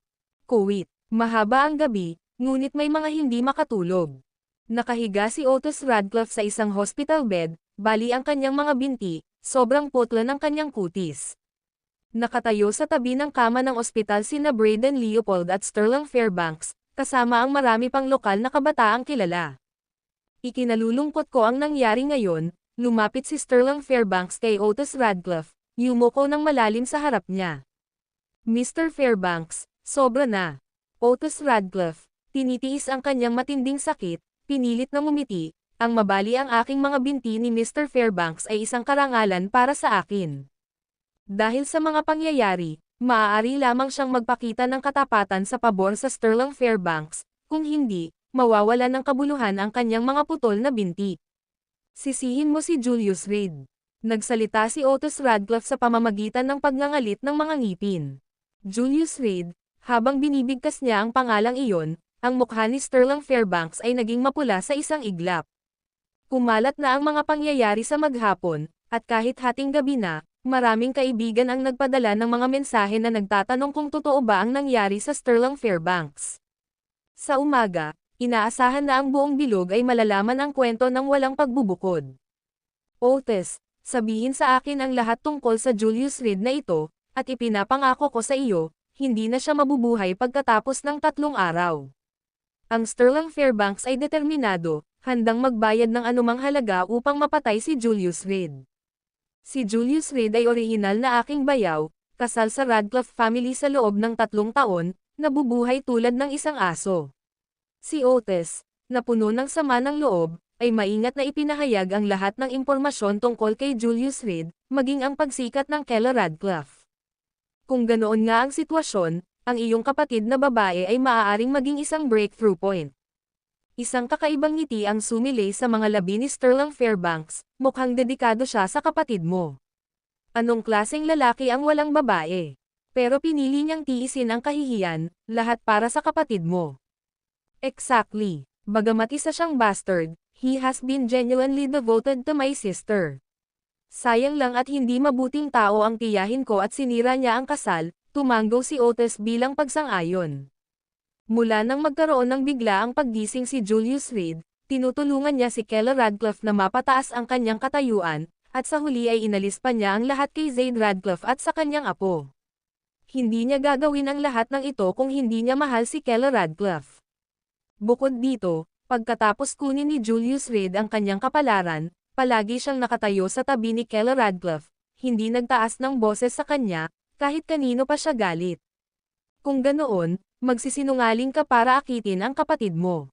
Tandaan mo ang mga salita ko, siguraduhin mo, at ang ibig kong sabihin ay siguraduhin mo, hindi siya nakikipag-usap kahit kanino. Wala akong pakialam kung paano mo ito gagawin, ngunit kailangan mong dalhin siya dito nang walang nakakapansin. Napangiti si Sterling Fairbanks sa naisip. Ito, lumibot ang mga mata ni Otis sa paligid, hindi sigurado kung ano ang gagawin. Ano, ayaw mong gawin? Ang saloobin ni Sterling Fairbanks ay naging malamig sa isang iglap, na natakot kay Otis na magmadaling sabihin, walang problema, kukunin ko siya bukas dito. Ako ay kapatid niya kung tutusin, at ang aming lolo ay nasa Five River Province pa rin. Nagsimulang pag-isipan ni Otis kung paano masisiguro na ang planong ito ay magiging palya. Huwag kang mag-alala, kapag nagawa na ang gawain, agad kitang susuportahan para maging chairman ng Radcliffe family. Ibibigay ko pa sa iyo ang pamamahala sa pangalawang Sea of Love Resort ng pamilya ko sa Five River Province, na may 7% bahagi ng taunang kita. At mula noon, ikaw na ang magiging lalaki ko. Ang Sterling Fairbanks ay mahusay na nag-alok ng parehong kabaitan at awtoridad upang mapagtagumpayan si Otis. Mangyaring makatiyak, Mr. Sebastian Hall, tatapusin ko ang misyon. Sinubukan ni Otis na tumayo upang ipakita ang kanyang pasasalamat sa kabila ng kanyang nasugatan na binti. Alagaan mo ang iyong pinsala. Ako na ang mag-aayos ng bagay na ito. Tinapik ni Sterling Fairbanks ang balikat ni Otis at lumabas ng pinto para tumawag sa telepono. Anong nangyayari? Isang mahinang boses ang dumating sa telepono. Uncle Percival, kailangan ko ng pabor mula sa iyo, sabi ni Sterling Fairbanks. Anong pabor? Para pumatay ng tao. Sige, nasaan ka? 5 ilog na lalawigan. Maaari akong pumunta doon bukas ng umaga. Salamat, Tio Percival. Pagkatapos ibaba ang telepono, naglakad si Sterling Fairbanks sa bintana, nakatingin sa madilim na gabi. Julius Reed, kaya mayroon kang Sofia Leocadia para protektahan ka. Sa pagkakataong ito, gusto kong makita kung paano kanya babantayan. Ipapaluhod kita sa aking paanan. Parang aso, humihingi ng awa. Ang video na ito ay edited by Urban Storytelling. Kabanata 360, Pag-unawa sa apo sa lungguhit 1. Lolo, nasa ospital ako, pwede mo ba akong puntahan? Si Zaid Radcliffe, na nakikitungo sa mga gawain sa kanyang opisina sa Northern Energy Group, ay biglang nakatanggap ng tawag mula sa kanyang apo. Curious din siya kung bakit hindi niya nakita si Otis Radcliffe sa workshop ngayon. Habang iniisip niya na tapusin ang kanyang trabaho at pagkatapos ay tumawag, binugbog siya ng kanyang apo. Otis, anong problema? Anong sakit ang nakuha mo? Tanong ni Zaid Radcliffe na may labis na pag-aalala. Ang kanyang pinakamamahal ay ang apo na ito. Mula sa isang murang edad, pinalaki niya si Otis bilang kanyang kahalili, palaging nagbibigay sa kanya ng pinakamahusay sa lahat. Para naman sa iba pang mga batang Radcliffe, kailangan nilang maghintay hanggang makapili si Otis. Ngayon, nang marinig na may sakit si Otis, agad na nabalisa si Zaid Radcliffe. Paanong ang isang ganap na malusog na tao ay magkakasakit ng biglaan? Ang mga binti ko ay nabali ni Julius Reed. Nakahiga ako ngayon sa ospital at naghihintay ng operasyon, sabi ni Otis sa masakit na tono, may halong hikbi pa ang boses. Ano? Nang marinig ni Zaid Radcliffe ang mga salita ni Otis, galit na umungol si Zaid Radcliffe. Anong karapatan ni Julius Reed na tamaan ang apo ko? Otis, saang ospital ka ba? Pupunta ako dyan. Panigurado, aalagaan ka ni Lolo kay Julius Reed. Bilang General Manager ng Northern Energy Group, nakilala niya ang maraming celebrity at tycoon sa loob ng Five River Province. Kahit na ang kanyang mga dating kaalyado na sina Miguel Abbott at Stanislaus Potter ay namatay sa isang aksidente sa sasakyan, ang Northern Energy Group ay nagtiwala pa rin kay Zaid Radcliffe. Lolo, nasa Harmony Hospital ako sa Five River Province, punta ka na lang, mamaya na tayo maghiganti. Mahinang sabi ni Otis, "Lolo, medyo pagod na ako, matutulog muna ako." "Mabuti. Magpahinga ka ng mabuti, apo. Pupunta ako doon sa ilang sandali." Si Zaid Radcliffe ay labis na nabigatan matapos marinig ang balita ng pinsala ni Otis.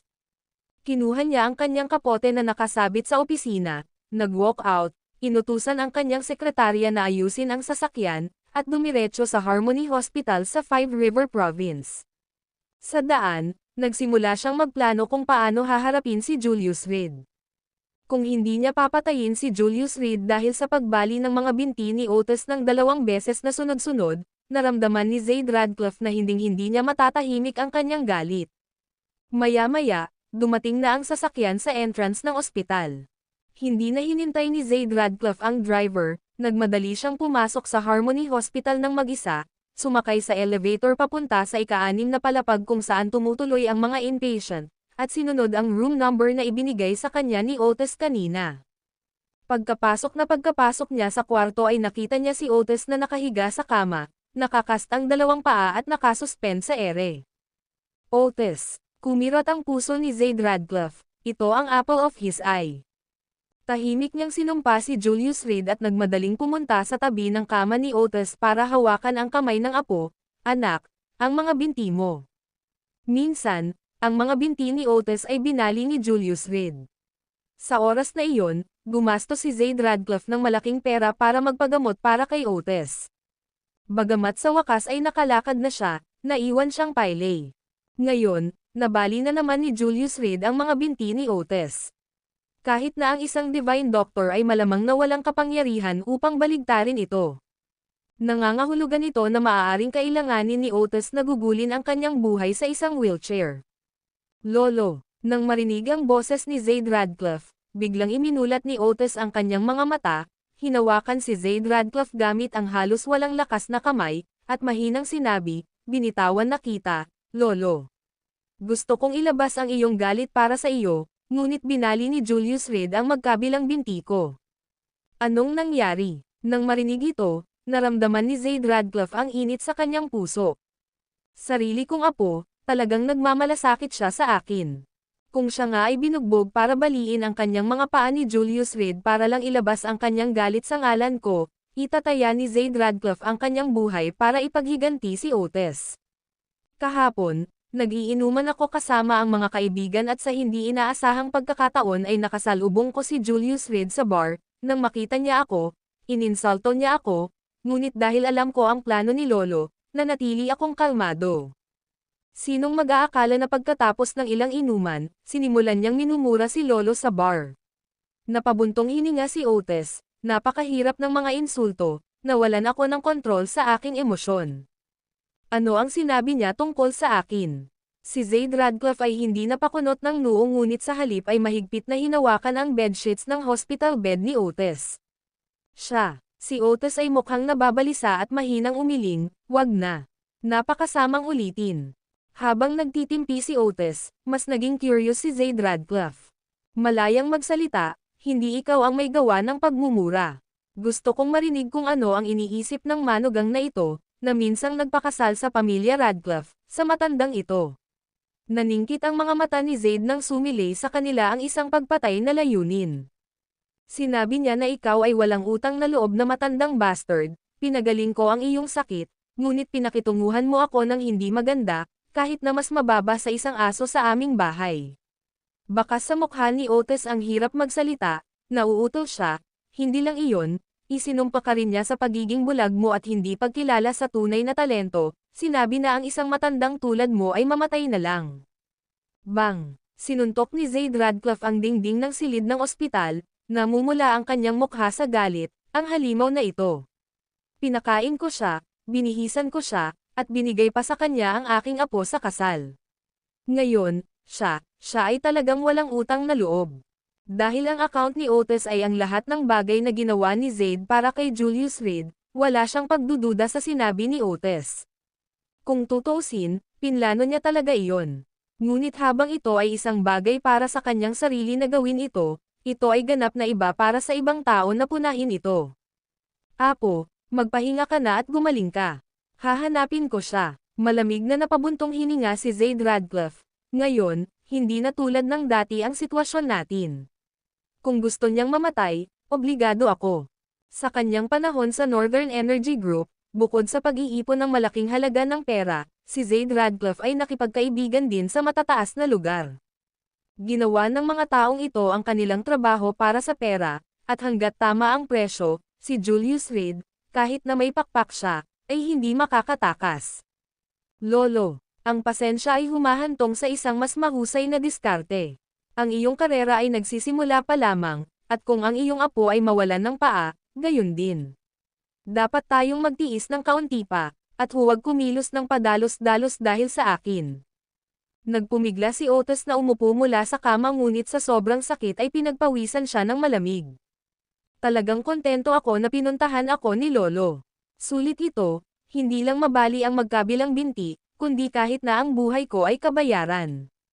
Ang kanyang mukha ay namutla, mahina niyang sinabi, sa lahat ng mga taon na ito, umaasa ako sa suporta ni Lolo. Palagi akong may gustong gawin para sa iyo. Dahil sa mga sinabi ni Otis, malayang tumulo ang mga luha ni Zaid Radcliffe. Bagamat mahal na mahal niya ang apo na ito sa loob ng maraming taon, ang pagkaligaw ng bata ay palaging nakakabigo sa kanya. Ngunit ngayon, dahil sa mga pang-iinsulto ni Julius Reed, pinuntahan niya ito at nauwi sa bali ng mga binti, ngunit pinayuhan pa rin siya na isaalang-alang ang mas malaking larawan. Ang galing ng apo. Ang mga salita ni Otis ay lalong nagpatibay sa hangarin ni Zaid Radcliffe na maghiganti. Apo, pahinga ka muna dito. Sa lahat ng mga apo ko, ikaw ang pinakamamahal ko. Ngayong nabali ang mga paa mo sa halimaw na ito na si Julius Reed, maaaring hindi gaanong kaya ng lolo mo, pero kahit papaano ay kaya ko siyang bayaran. Tinapik ni Zaid Radcliffe ang kamay ni Otis at tumayo para umalis. Lolo, nang makita ang desisyon ni Zaid Radcliffe, alam ni Otis na dumating na ang kanyang pagkakataon. Kung wala kang magandang plano, naisip ko ang isang magdamag na may malaking tsansa na patayin si Julius Reed.